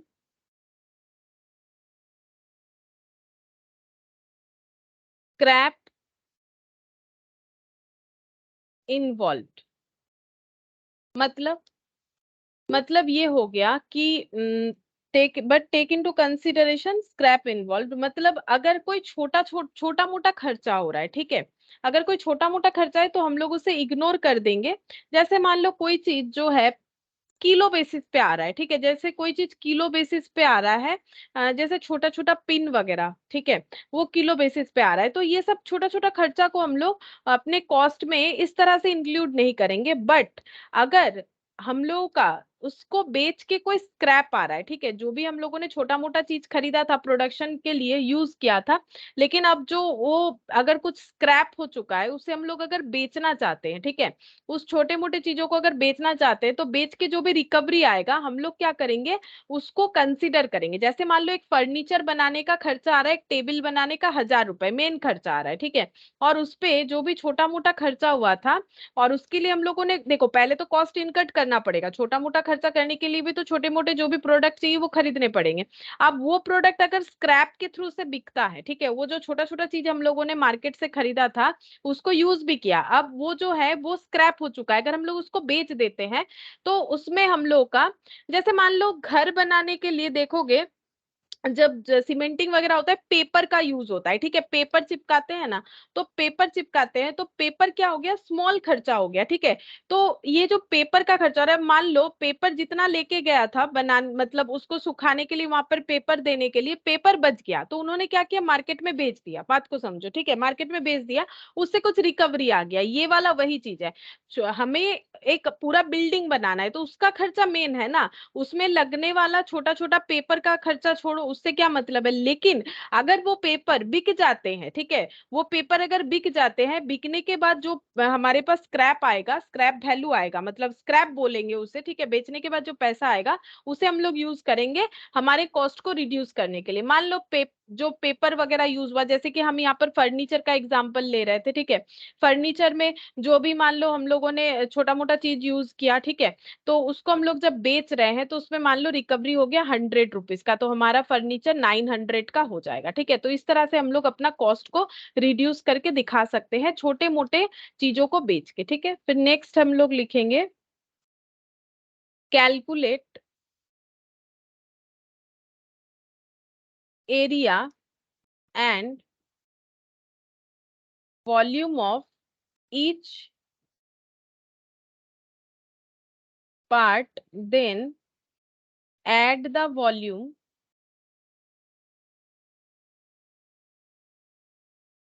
of all parts, ठीक है। फिर हम लोग क्या करेंगे, ब्रेकअप जो कर रहे हैं ना, मतलब प्रोडक्ट को सिंपल पार्ट में, तो वो किस बेसिस पे कर सकते हैं, एरिया, वॉल्यूम, ठीक है, जो भी होगा हर एक पार्ट जो हम लोगों ने छोटे छोटे पार्ट में डिवाइड किया हमारे पूरे फाइनल प्रोडक्ट को, उसका हम लोग एक एक पार्ट का एरिया, वॉल्यूम, ये सारी चीजों को कैलकुलेट करेंगे और वॉल्यूम वगैरह को ऐड कर लेंगे, ठीक है, कि टोटल कितना वॉल्यूम का प्रोडक्ट बना है। फिर नेक्स्ट कैलकुलेट वेट, फिर जो प्रोडक्ट बना है उसका वेट कैलकुलेट करेंगे, ठीक है, कि कितना इसका वेट है, कैसे करके करेंगे, multiply the product volume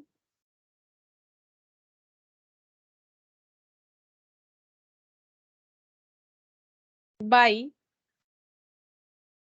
density of material, ठीक है। फिर हम लोग क्या करेंगे, उसका वेट कैलकुलेट करेंगे, तो वेट कैसे कैलकुलेट करेंगे, मतलब कितना एक एक टेबल का जो है वेट कितना हुआ, तो डेंसिटी जो है ना उससे मल्टीप्लाई करेंगे प्रोडक्ट वॉल्यूम को, ठीक है, वॉल्यूम इनटू डेंसिटी करेंगे तो हमें वेट मिल जाएगा। अब नेक्स्ट निकालेंगे कॉस्ट, एट लास्ट हमारा कॉस्ट निकल के आएगा, कैसे कॉस्ट निकल के आएगा, multiply the cost per unit weight to the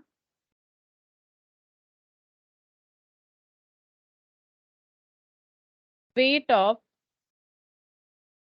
material, ठीक है। तो मेटेरियल कॉस्ट कैसे निकल के आएगा, हमें मल्टीप्लाई करना पड़ेगा, ठीक है, किसको मल्टीप्लाई करना पड़ेगा, ये जो हम लोगों ने मेटेरियल का वेट निकाला ना, वेट कैसे निकाला, वॉल्यूम इनटू डेंसिटी करके, ठीक है। तो पहले हम लोगों ने क्या निकाला, पहले हम लोगों ने एरिया और वॉल्यूम हर एक पार्ट का कैलकुलेट किया, फिर वॉल्यूम को, हर वॉल्यूम जो निकल के आया उसे ऐड कर लिया, ठीक है।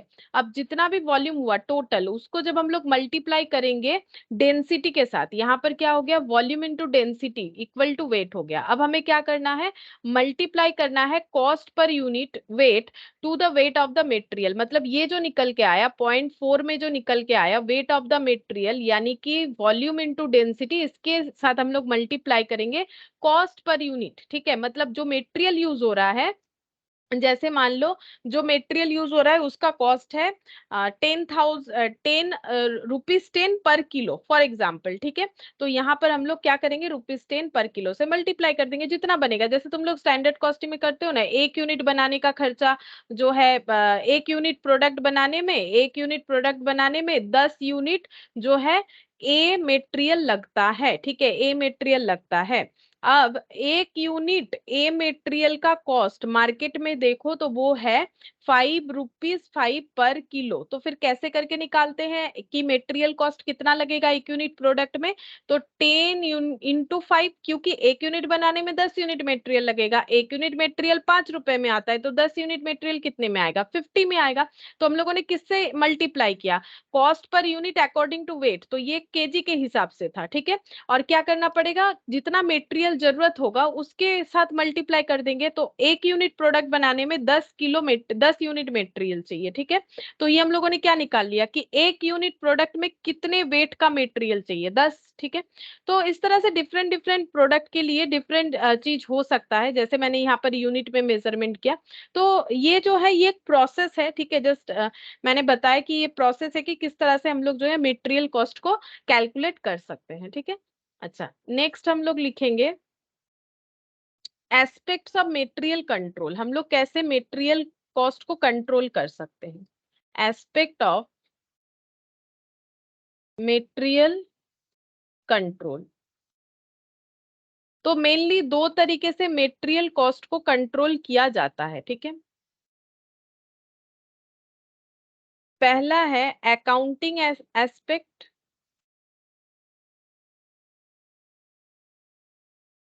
और दूसरा है ऑपरेशनल एस्पेक्ट।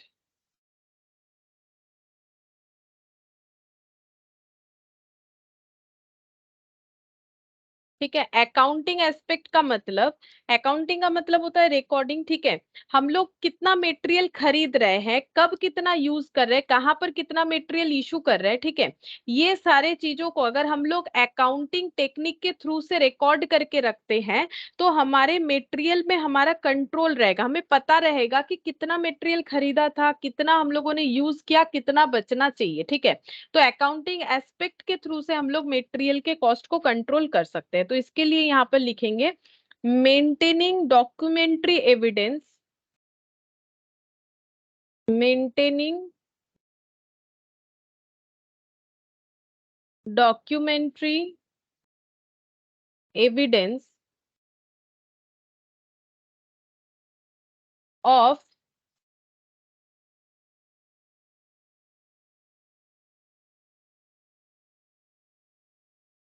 मूवमेंट ऑफ ऐसे लिखते हैं maintenance documentary evidence of movement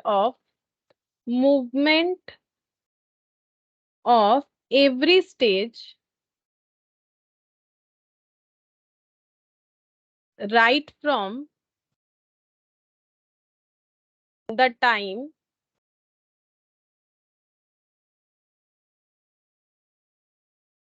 sales and production budget are approved. Sales and production budget are approved to the point when material are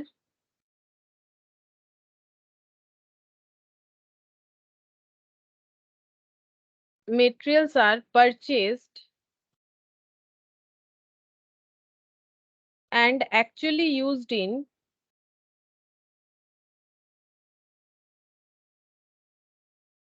production activity. तो देखो क्या लिखा है मैंने। अकाउंटिंग एस्पेक्ट मैंने तो इन जिस्ट समझा दिया कि क्या है।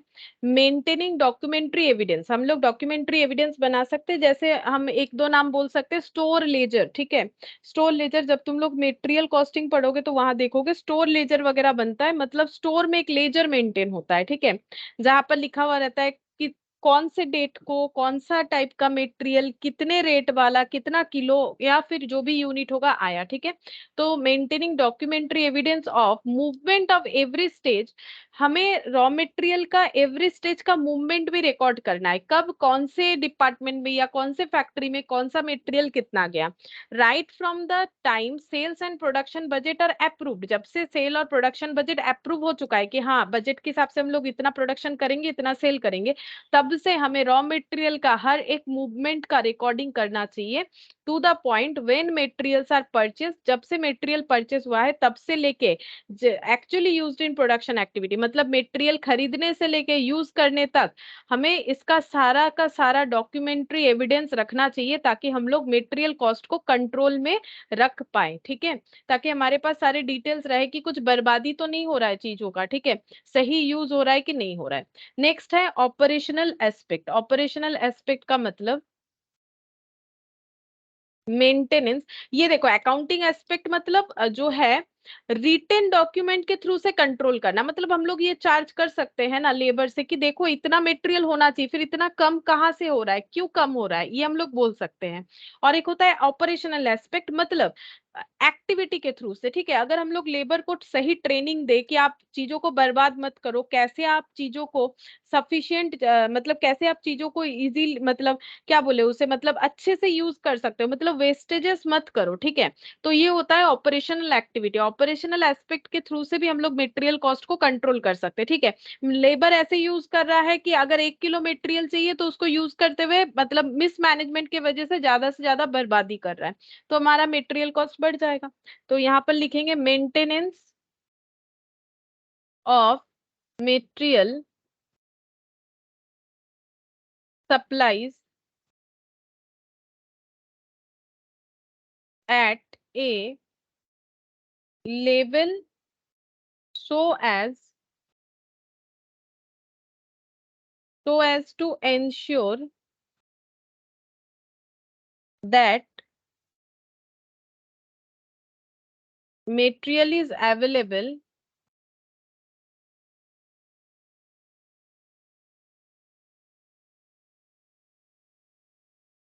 for use in production as and when required by minimizing investment in material. Minimizing investment in material.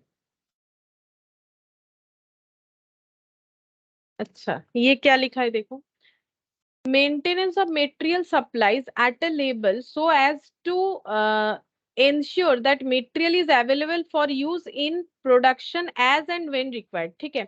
तो जैसे वेस्टेज करने से लॉस होता है, उसी तरह से हमें मेंटेन भी मटेरियल को इस तरह से करना चाहिए कि हमारे पास हमेशा स्टॉक लेवल जो है ठीक ठाक रहे, मतलब हमें ऐसा नहीं करना चाहिए कि मटेरियल पूरा खाली कर दिया, ठीक है, ऐसा नहीं होना चाहिए। ये तुम लोग मटेरियल कॉस्टिंग में जाके पढ़ोगे कि हमें हमेशा मिनिमम स्टॉक लेवल रखना चाहिए। जैसे घर पे देखोगे कि जो ग्रोसरी मेंटेन होता है, जो कि नॉर्मली घर पे माँ करती है, तो वो ऐसा नहीं होता है कि पूरा मान लो जो है शुगर खत्म हो गया फिर बोला जा रहा है कि जाओ मार्केट से लेके आओ, ऐसा नहीं होता है, बैठे रहो अभी चीनी रिलेटेड कुछ भी नहीं बन सकता, क्योंकि नहीं ऐसा नहीं है, रहते रहते ही वो बता देती है कि जाओ लेके आओ, ठीक है, ताकि जो है जो मतलब खाना वाना बनेगा उसमें कोई हैम्पर ना हो। जस्ट लाइक दैट कि अगर हम लोग कोई मटेरियल यूज कर रहे हैं तो वो पूरा खत्म हो जाने पे ऑर्डर देंगे, ऐसा नहीं होना चाहिए, हमें सही लेवल पे उसे जो है स्टॉक में रखना चाहिए, और एक मिनिमम लेवल रहते रहते ही हमें ऑर्डर करना चाहिए। तो मेंटेनेंस ऑफ मटेरियल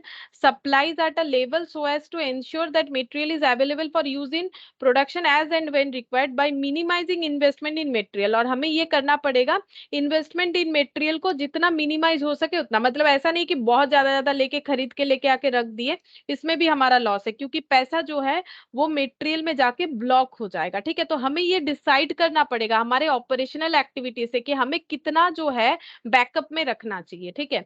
तो ऑपरेशनल एस्पेक्ट के थ्रू से भी हम लोग मटेरियल कॉस्ट को कंट्रोल कर सकते हैं। अच्छा नेक्स्ट हम लोग पढ़ेंगे ये देखो हम लोगों का ये क्लासिफिकेशन ऑफ कॉस्ट ये वाला पोर्शन कंप्लीट हुआ, ठीक है। Classification of cost by nature और एलिमेंट ये हम लोग का कंप्लीट हुआ। अब हम लोग पढ़ेंगे classification of cost by time, ठीक है। नेक्स्ट हम लोग पढ़ेंगे बाय टाइम। टाइम के बेसिस पे कॉस्ट को कितने तरह से क्लासिफाई किया जाता है, तो यहाँ पर लिखते हैं बाय टाइम। तो टाइम के बेसिस पे 3 तरीके से क्लासिफाई किया जाता है। एक होता है हिस्टोरिकल कॉस्ट,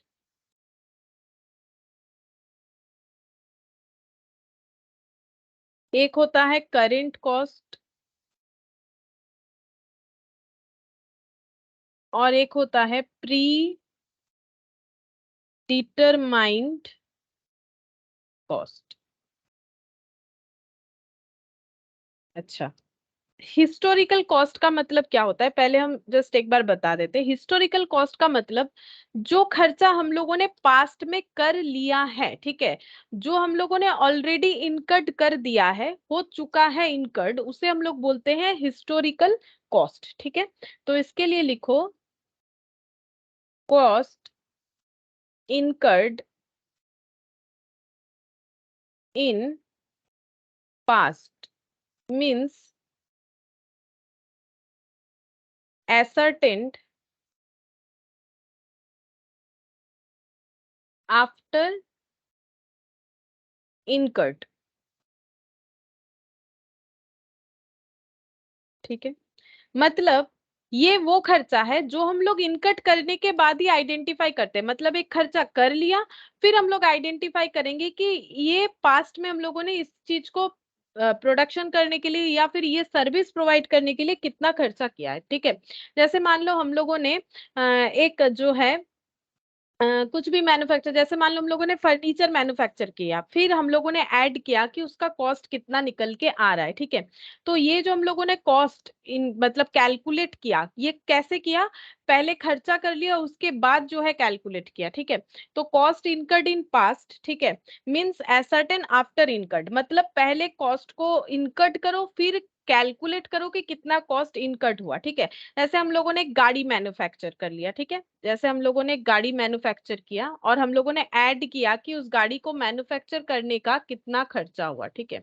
उस गाड़ी को मैन्युफैक्चर करने का कितना खर्चा हुआ, तो इसे हम लोग बोलेंगे कि ये हो गया हम लोग का हिस्टोरिकल कॉस्ट, ठीक है। तो ये एक्चुअली हमें पास्ट के खर्चे के बारे में बताता है, ठीक है। करेंट कॉस्ट, करेंट कॉस्ट का मतलब हो जाता है प्रेजेंट कॉस्ट, ठीक है। करेंट कॉस्ट का मतलब प्रेजेंट कॉस्ट। अगर हम लोग आज एक गाड़ी खरीदना चाहते हैं, ठीक है, या फिर आज हम लोग मतलब गाड़ी अगर खरीदना चाहते हैं, वो भी हमारा कॉस्ट होता है, ठीक है। जैसे मान लो अगर हम लोग प्रोडक्शन करके बेचते हैं तो प्रोडक्शन करेंगे, अगर हम लोग किसी से खरीद के बेचते हैं तो वो भी हमारा कॉस्ट इनकट है कि किसी से खरीदा फिर किसी को बेचा, ठीक है।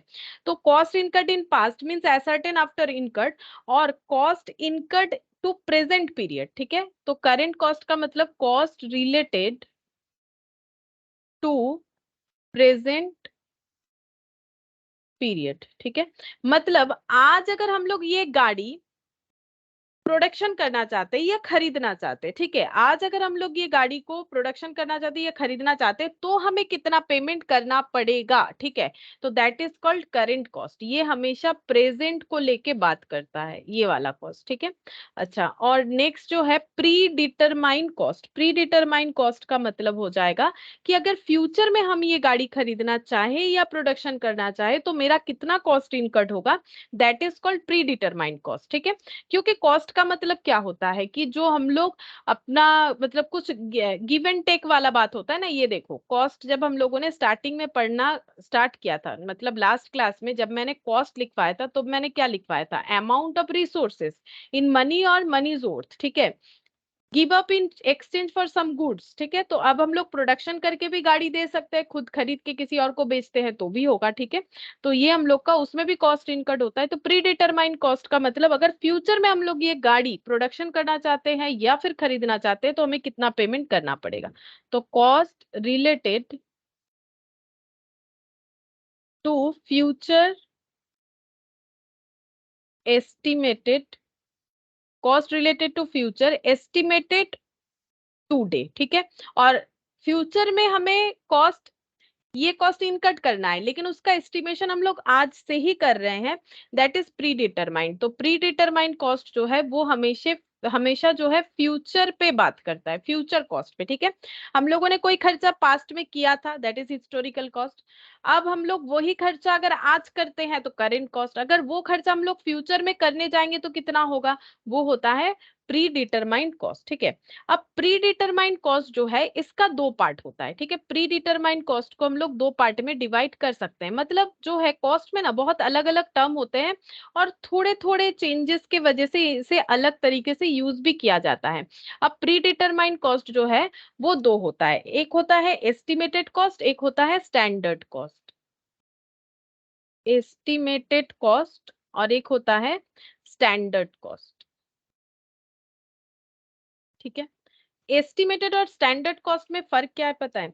ये तुम लोग स्टैंडर्ड कॉस्टिंग किए हो वहां पर बहुत बार देखे हो। एस्टिमेटेड और स्टैंडर्ड कॉस्ट का मतलब है कि मान लो कि हम लोगों ने ये एस्टिमेट किया कि जैसे कि मान लो हमें कहीं घूमने जाना है, कहीं टूर करना है, तो हम लोगों ने बहुत सारी चीजों को पढ़ा, ब्लॉग ब्लॉग पढ़ा या फिर कुछ इंफॉर्मेशन इकट्ठा किया और हमें पता चला कि हम लोगों ने जो डेस्टिनेशन चूज किया है वो घूम के आने में हमारा खर्चा पर हेड जो है 10,000 रुपए करके होगा, ठीक है।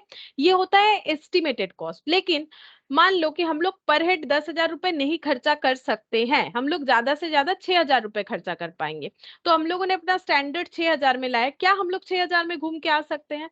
तो that is called standard cost, ठीक है।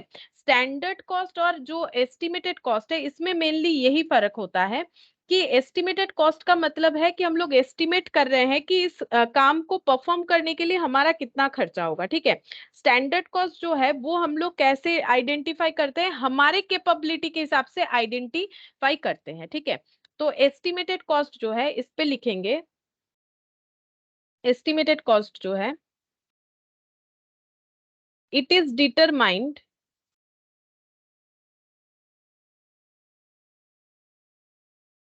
by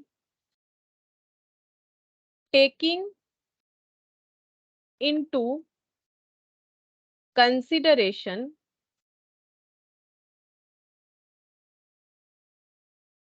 the historical data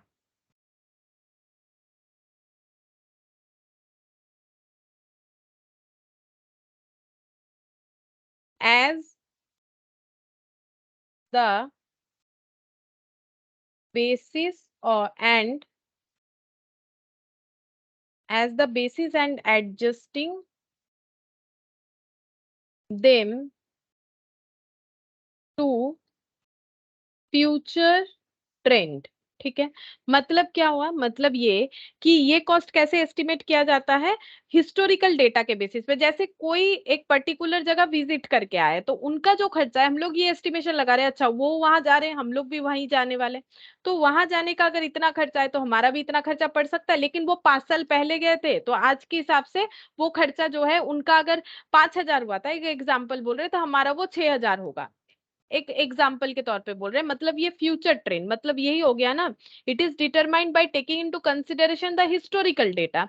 historical मतलब प्रीवियसली ऐसा कुछ हुआ था, उस डेटा को ध्यान में रखते हुए और basis and adjusting them to future trend. अब 10 साल पहले जो हुआ था आज का खर्चा उतना ही होगा ऐसा थोड़ी ना होता है, इन्फ्लेशन है। तो हमें फ्यूचर ट्रेंड के साथ उसे एडजस्ट करते रहना है और उस हिसाब से जब हम लोग एस्टिमेट कर रहे हैं तो इसे हम लोग बोलते हैं एस्टिमेटेड कॉस्ट, ठीक है। और स्टैंडर्ड कॉस्ट क्या होता है? स्टैंडर्ड कॉस्ट का मतलब होता है it is planned cost that are determined by technical expert after after considering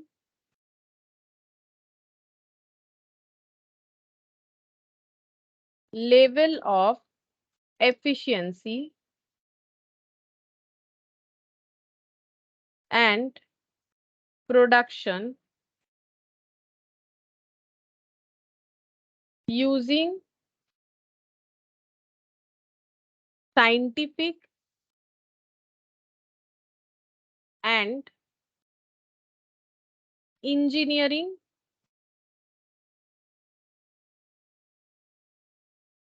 methods. ठीक है, समझाते हैं। स्टैंडर्ड कॉस्ट का मतलब क्या है, ठीक है।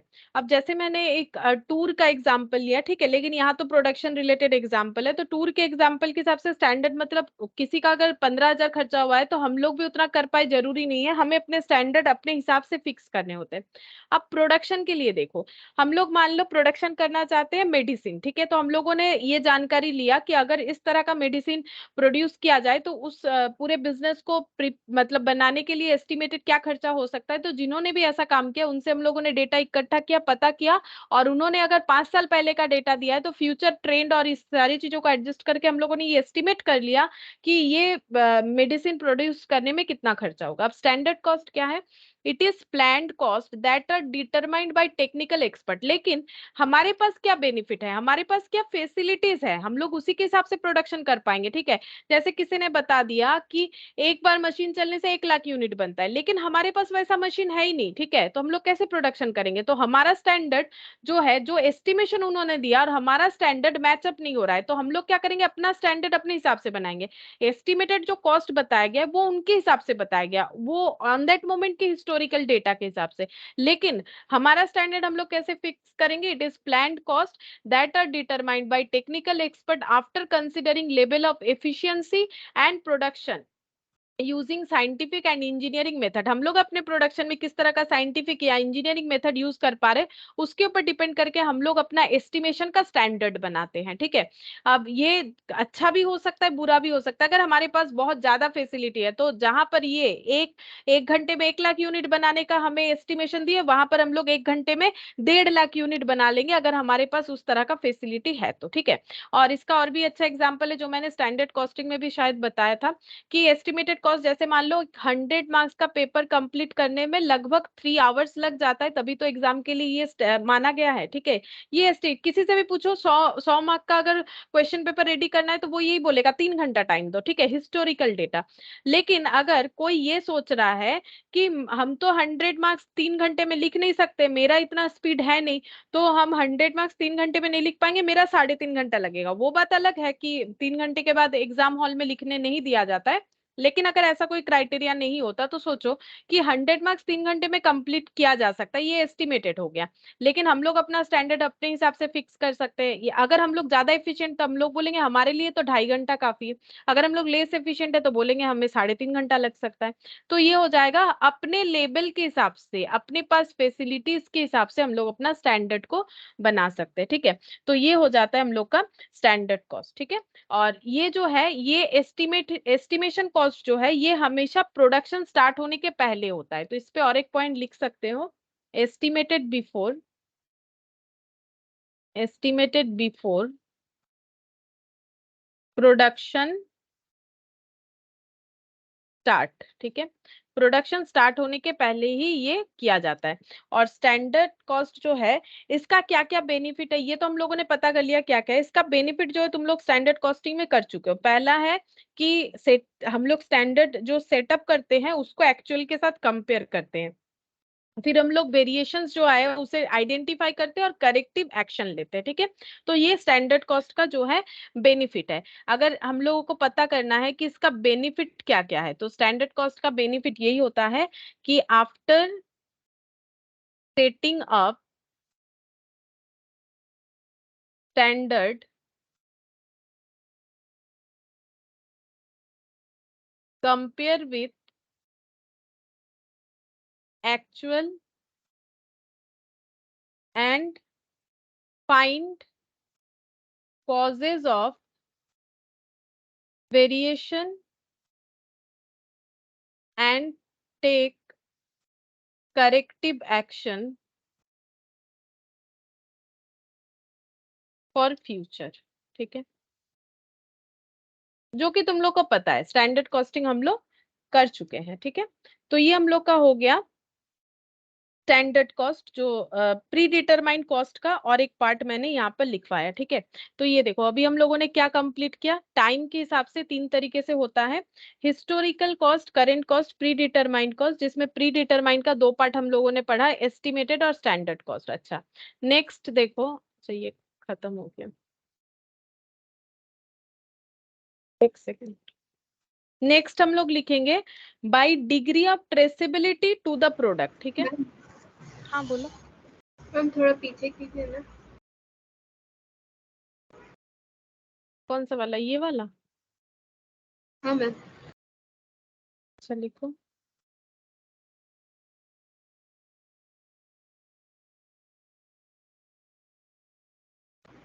हाँ मैम, हो गया। अच्छा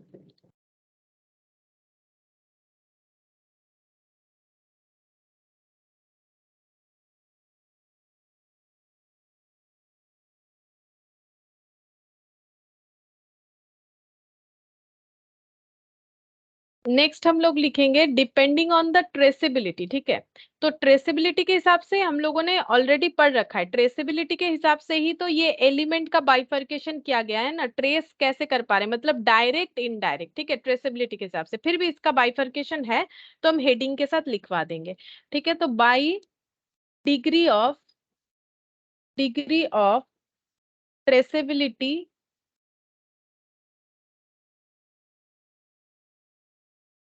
टू द प्रोडक्ट, ठीक है।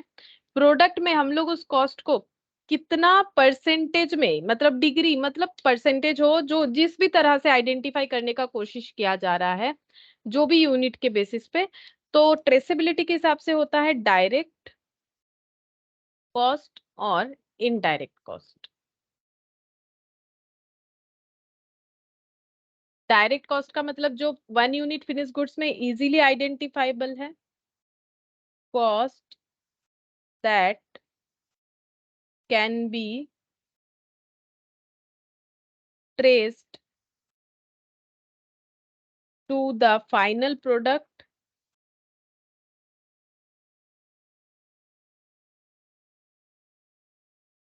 or cost center and allocated or attributed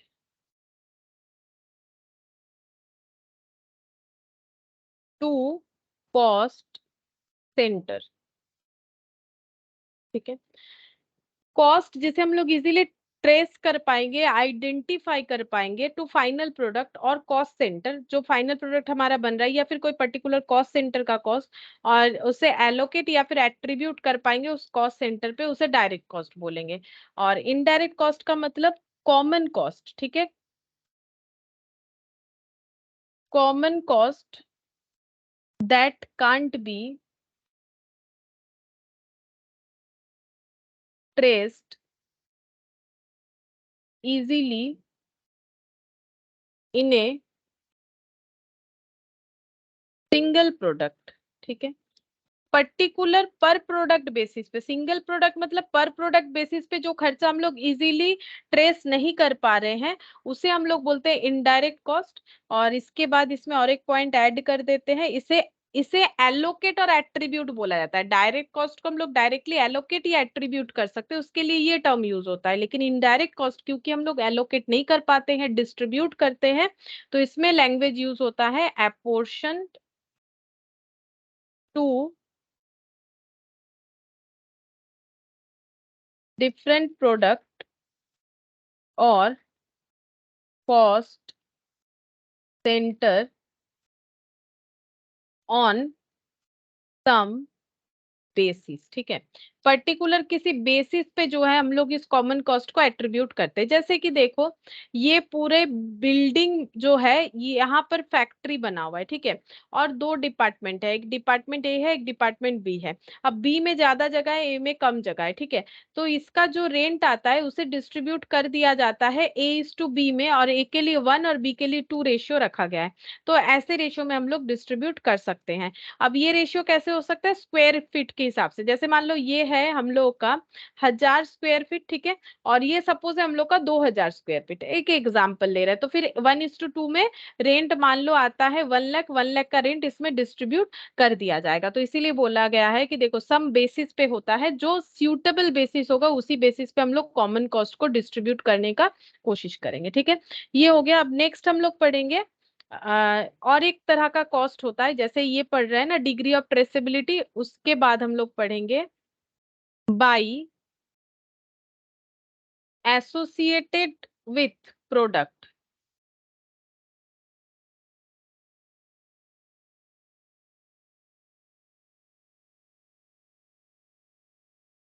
product के साथ एसोसिएट होता है दो कॉस्ट, प्रोडक्ट कॉस्ट और पीरियड कॉस्ट, ठीक है, प्रोडक्ट कॉस्ट और पीरियड कॉस्ट। तो प्रोडक्ट कॉस्ट क्या होता है? प्रोडक्ट कॉस्ट का मतलब है cost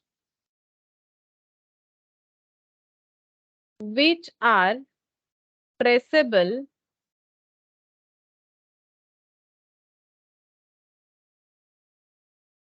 to the product and include in inventory values।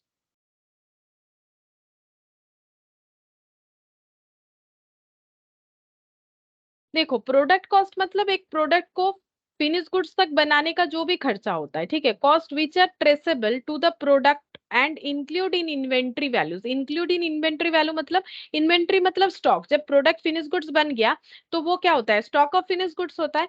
तो हम लोग फिनिश गुड्स का जब वैल्यू करेंगे तब हमें पता चल जाएगा कि कितना वैल्यू है टोटल, ठीक है। तो हम लोग ये आइडेंटिफाई कर पाएंगे कि हम लोगों के पास जितने वैल्यूएशन का प्रोडक्ट है उसका कॉस्ट कितना है, ठीक है। अब एग्जाम्पल देखो यहाँ पर डायरेक्ट मेटेरियल, क्योंकि वो भी हमारे प्रोडक्शन कॉस्ट का पार्ट होता है। Direct labour, manufacturing overhead, manufacturing overhead मतलब मैन्युफैक्चर करने के लिए जो भी इनडायरेक्ट खर्चा है, ठीक है, ये सारे खर्चे जो है प्रोडक्ट कॉस्ट का पार्ट हो सकते हैं। बेसिकली प्रोडक्ट कॉस्ट मतलब एक रॉ मटेरियल से प्रोडक्ट बनाने तक का जो भी खर्चा होता है उसे हम लोग बोलते हैं प्रोडक्ट कॉस्ट, ठीक है। अब आता है पीरियड कॉस्ट। पीरियड कॉस्ट का मतलब है जो कि टाइम बेसिस पे इनकट होता है, इसीलिए नाम है पीरियड कॉस्ट। जैसे कि रेंट, जैसे कि सैलरी, ठीक है, इसके अलावा इंश्योरेंस का खर्चा, ये सब होता है पीरियड कॉस्ट, ठीक है, incurred on the basis of time such as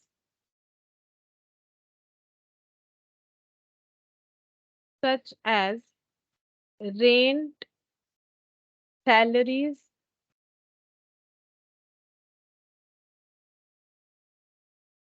etc. essential to keep business running, ठीक है। ये भी बिजनेस को रन करवाने के लिए काफी ज्यादा जरूरी है। अगर हम लोग रेंट पे हमारा फैक्ट्री या फिर जो भी है शॉप वगैरह वो यूज कर रहे हैं तो रेंट देना पड़ेगा, और ये एक पीरियड कॉस्ट है, ठीक है, टाइम बेसिस पे देना पड़ता है। सैलरी भी टाइम बेसिस पे देना पड़ेगा अगर हम लोग कोई पर्टिकुलर स्टाफ वगैरह रख रहे हैं। तो ये सब भी एसेंशियल खर्चे हैं बिजनेस को चलाने के लिए। अच्छा एग्जाम्पल तो इसके अंदर लिखा हुआ है, फिर भी एक लिख देते हैं। Selling and administration cost, administration cost essential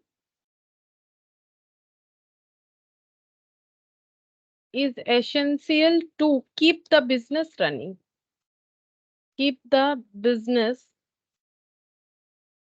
running, ठीक है। बिजनेस को स्मूथली रन करवाने के लिए हमें सेलिंग का भी खर्चा करना पड़ता है, लाइक मार्केटिंग वगैरह, ठीक है। एडमिनिस्ट्रेशन खर्चा भी करना पड़ता है, लाइक हम लोगों ने ट्रेनर रखा है अपने लेबर को ट्रेन करने के लिए, टाइम कीपिंग ऑफिस बनाई ये पता करने के लिए कब लेबर आ रहे हैं कब जा रहे हैं, मेंटेनेंस स्टाफ रखा है। तो ये सब क्या होता है, इनको सैलरी वगैरह दिया जाता है, तो ये हो जाता है हम लोगों का पीरियड कॉस्ट, ठीक है, जो कि टाइम बेसिस पे दिया जाता है। ये देखो ये टाइम बेसिस पे नहीं होता है, ठीक है, ये तो प्रोडक्ट बनाने के लिए जो भी खर्चा हमें इनकट करना पड़ता है। नेक्स्ट हम लोग पढ़ेंगे बाई चेंज इन एक्टिविटी और वॉल्यूम। एक्टिविटी या फिर वॉल्यूम जो भी बोलो, इसके ऊपर डिपेंड करके जब हमारा कोई खर्चा चेंज होता है तो उसे हम लोग कितने पार्ट में डिवाइड कर सकते हैं, इसके बारे में तुम लोग को काफी अच्छे से पता है। कोई भी चैप्टर हम लोग कॉस्ट का करते हैं ये खर्चा हमारा आ ही जाता है। फिक्स्ड कॉस्ट, हम लोगों ने मार्जिनल कॉस्ट में भी इसका बात किया है। Fixed cost, variable cost, semi variable cost, semi variable या फिर सेमी फिक्स्ड भी बोला जाता है। अच्छा, सेमी सॉरी, पहले फिक्स्ड कॉस्ट। फिक्स्ड कॉस्ट का मतलब क्या होता है? फिक्स्ड कॉस्ट का मतलब होता है ऐसा कॉस्ट जो वॉल्यूम चेंज होने पे चेंज नहीं होगा, ठीक है। जैसे पहले 10,000 यूनिट प्रोडक्शन हो रहा था तो भी फैक्ट्री का रेंट जितना है, अगर 15,000 यूनिट प्रोडक्शन हो रहा है तो भी फैक्ट्री का रेंट उतना है। तो इसे हम लोग बोलते हैं फिक्स्ड कॉस्ट, ठीक है, जो वॉल्यूम ऑफ प्रोडक्शन के वजह से चेंज नहीं होता है, एक्टिविटी और वॉल्यूम, ठीक है। तो यहाँ पर लिखते हैं cost incurred for a period. तो नॉर्मली ये ना पीरियड कॉस्ट हो गया, सोच के देखो जितने भी फिक्स्ड कॉस्ट है वो पीरियड कॉस्ट के पार्ट हो गए, क्योंकि यही एक ऐसा कॉस्ट है जो कि फिक्स्ड कॉस्ट जो है पीरियड वाइज होता है, मतलब वॉल्यूम ऑफ प्रोडक्शन से कोई लेना देना नहीं है। Cost incurred for a period and unaffected bye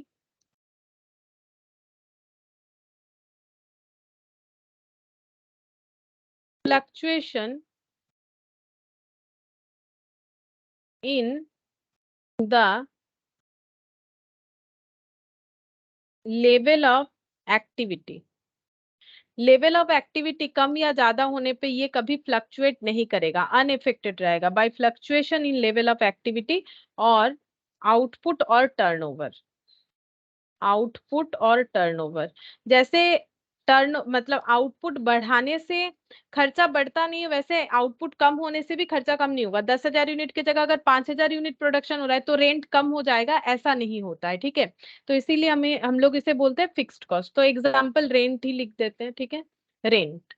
अच्छा, फिर नेक्स्ट देखो, नेक्स्ट हम लोग यहाँ पर लिखते हैं वेरिएबल कॉस्ट। वेरिएबल कॉस्ट का मतलब क्या होता है? वेरिएबल कॉस्ट का मतलब ऐसा खर्चा जो वॉल्यूम ऑफ प्रोडक्शन के ऊपर डिपेंड करता है, जैसे रॉ मटेरियल। अगर हमें 10 पीस टेबल बनाना है तो फिर हम लोग उतना वुड खरीदेंगे, उतना लेबर चार्जेस लगेगा। अगर हमें 5 पीस बनाना है तो उतना लगेगा, ठीक है। तो वेरिएबल कॉस्ट का मतलब directly proportionate with output, proportionate with output, ठीक है। मतलब आउटपुट बढ़ेगा तो खर्चा बढ़ेगा, आउटपुट कमेगा तो खर्चा कम हो जाएगा। It is always in term of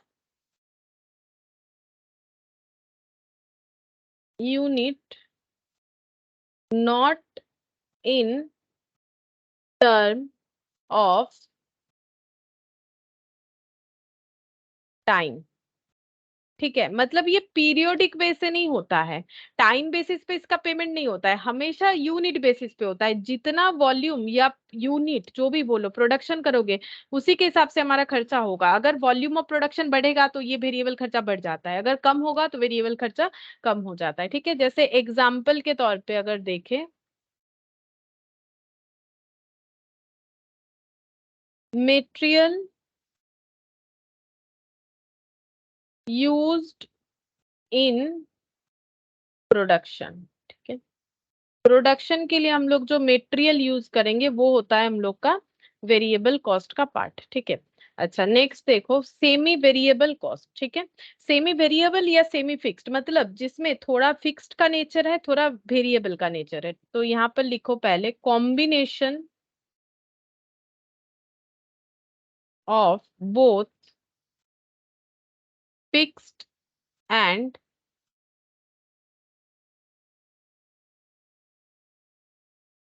variable cost, they do not in direct proportion to output, ठीक है। आउटपुट जो क्वांटिटी में बोलो या वॉल्यूम बोलो, आउटपुट बोलो, आउटपुट के साथ ये प्रोपोर्शनेटली चेंज नहीं होता है कि आउटपुट बढ़ा तो ये खर्चा बढ़ गया, आउटपुट कम हुआ तो ये खर्चा कम हो गया, ऐसा नहीं होता है। क्योंकि ये खर्चे में फिक्स्ड का नेचर भी है, वेरिएबल का नेचर भी है, ठीक है। जैसे एग्जाम्पल के तौर पे आ जाता है इलेक्ट्रिसिटी एक्सपेंस, टेलीफोन एक्सपेंस, अच्छा मेंटेनेंस एक्सपेंस, ये सब हो जाएगा। जैसे देखो इलेक्ट्रिसिटी का देखोगे कि इलेक्ट्रिसिटी यूज कंजम्पशन के ऊपर एक हमें पेमेंट करना पड़ता है। और कभी कभार अगर देखोगे, मान लो कि किसी मंथ पे घर पे हम लोग नहीं है, फिर भी हमारा इलेक्ट्रिसिटी बिल थोड़ा बहुत आ ही जाता है। वो एक्चुअली रेंटल एक्सपेंसेस होता है, ठीक है। मतलब इलेक्ट्रिसिटी का जो हमें फैसिलिटी मिला है उसके लिए हमें मिनिमम चार्जेस एक पे करना ही पड़ता है। दैट इज जो हो गया हम लोगों का फिक्स्ड, ठीक है। और कंजम्पशन के ऊपर जो पेमेंट कर रहे हैं वो हम लोग का हो जाता है वेरिएबल। टेलीफोन का भी वैसे ही होता है, मोबाइल का बात नहीं करे, जो लैंड फोन होता है उसके लिए लैंड फोन पर कॉल के बेसिस पे तो एक चार्ज होता ही है। लेकिन अगर मान लो पूरे मंथ में कोई कॉलिंग नहीं की हो, फिर भी टेलीफोन का बिल आ जाएगा, ठीक है। रेंटल वो फिक्स्ड है, उतना मिनिमम पे करना ही पड़ता है। मेंटेनेंस का खर्चा, मान लो कोई हमारे पास व्हीकल है जिसे हमें मेंटेन करने का एक फिक्स खर्चा पता है कि मंथली इस गाड़ी को मेंटेन करने का ये खर्चा होता है, ठीक है। लेकिन कभी अगर उससे भी ज्यादा हो गया तो वो बढ़ जाता है, ठीक है। तो इसका मतलब जो हमें पता है कि इतना खर्चा करना ही है इस व्हीकल को अगर हमें रखना है, तो वो फिक्स्ड हो गया। उससे जितना ज्यादा होगा वो सेमी वेरिएबल हो गया, ठीक है। इसके अलावा जैसे मान लो कि हम लोग कोई ट्रांसपोर्टेशन यूज करते हैं, ठीक है। जैसे मान लो ऑटो में चढ़ रहे हो तो एक मिनिमम फेयर जो है वो देना ही पड़ेगा, चाहे नेक्स्ट स्टॉपेज में ही उतर जाओ। उसके बाद जितना आगे जाओगे उसके हिसाब से जो है हमारा एक्सपेंसेस बढ़ जाता है, ठीक है। तो ये होता है सेमी वेरिएबल या फिर सेमी फिक्स्ड कॉस्ट का एग्जाम्पल। अच्छा नेक्स्ट हम लोग और एक पॉइंट लिख सकते हैं, बाई कंट्रोलेबिलिटी, बाई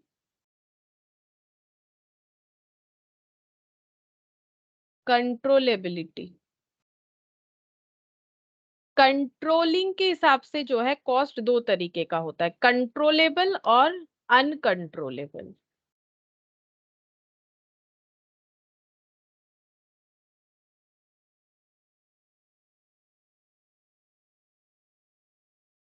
देखो नाम से ही पता चल रहा है, जो खर्चा हम लोग कंट्रोल कर सकते हैं दैट इज कॉल्ड कंट्रोलेबल, मतलब हमारे हिसाब से कम या ज्यादा कर सकते हैं, वही होगा कंट्रोलेबल। जो हमारे हिसाब से कम या ज्यादा नहीं हो सकेगा वही अनकंट्रोलेबल। तो कंट्रोलेबल का मतलब क्या होता है, cost which can be influenced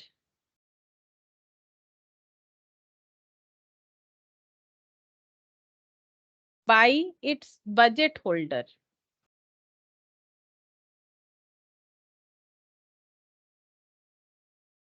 जिसने ये कॉस्ट बनाया है, जो बजट होल्डर है, वो अपने मर्जी से इस कॉस्ट को कम या ज्यादा कर सकता है, मतलब इन्फ्लुएंस कर सकता है, बट आर नॉट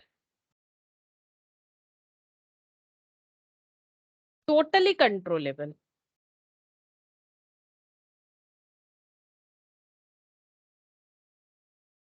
मतलब पूरा पूरी कंट्रोल नहीं कर सकते हैं, लेकिन थोड़ा बहुत कंट्रोल जरूर कर सकते हैं।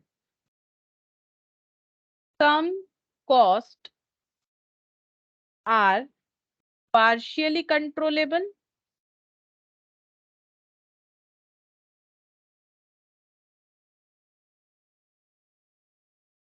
बाय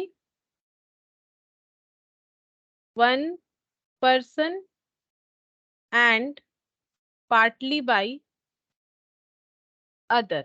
ठीक है, तो ये कंट्रोलेबल कॉस्ट का मतलब हो गया कि जिसने इस कॉस्ट का बजट बनाया था, budget holder, but are not totally controllable. मतलब इसका एक एग्जांपल सोचो, जैसे मान लो कि हम लोग कहीं जाना चाहते हैं। ठीक है, अगर हम लोग कहीं जाना चाहते हैं तो हमारे पास ट्रेन का अलग अलग ऑप्शन हो सकता है, जो कि लोकल ट्रेन हो सकता है, ठीक है, एक्सप्रेस हो सकता है, एसी कोच हो सकता है, दूसरा कुछ हो सकता है।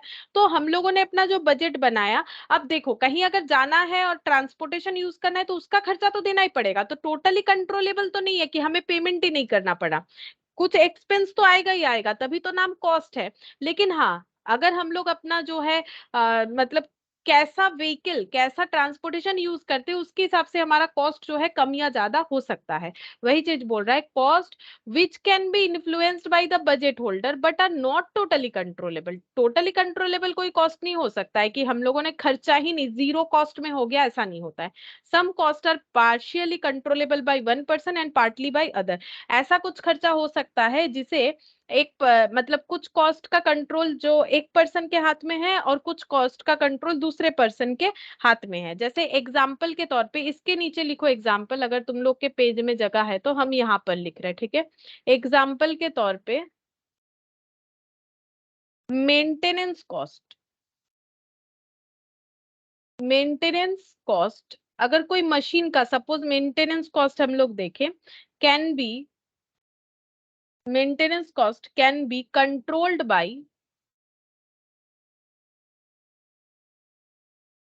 both the production and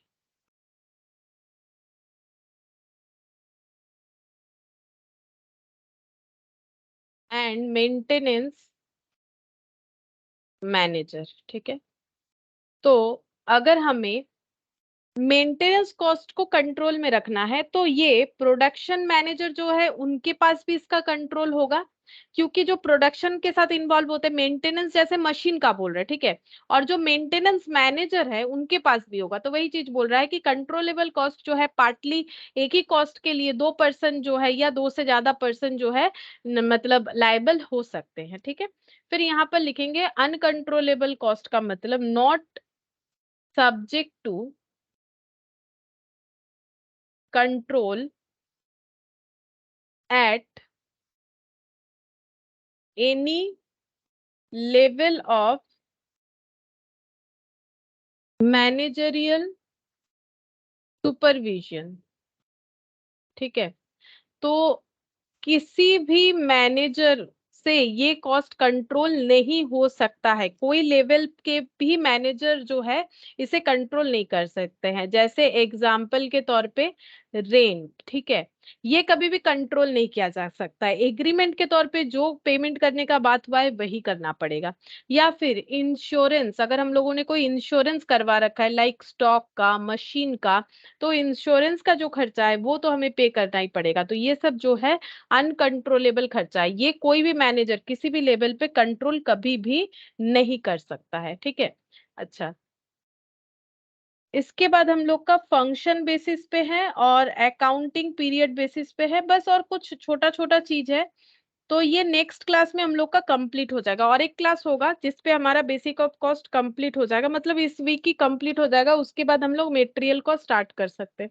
ठीक है, फिर आज इतना ही करते हैं।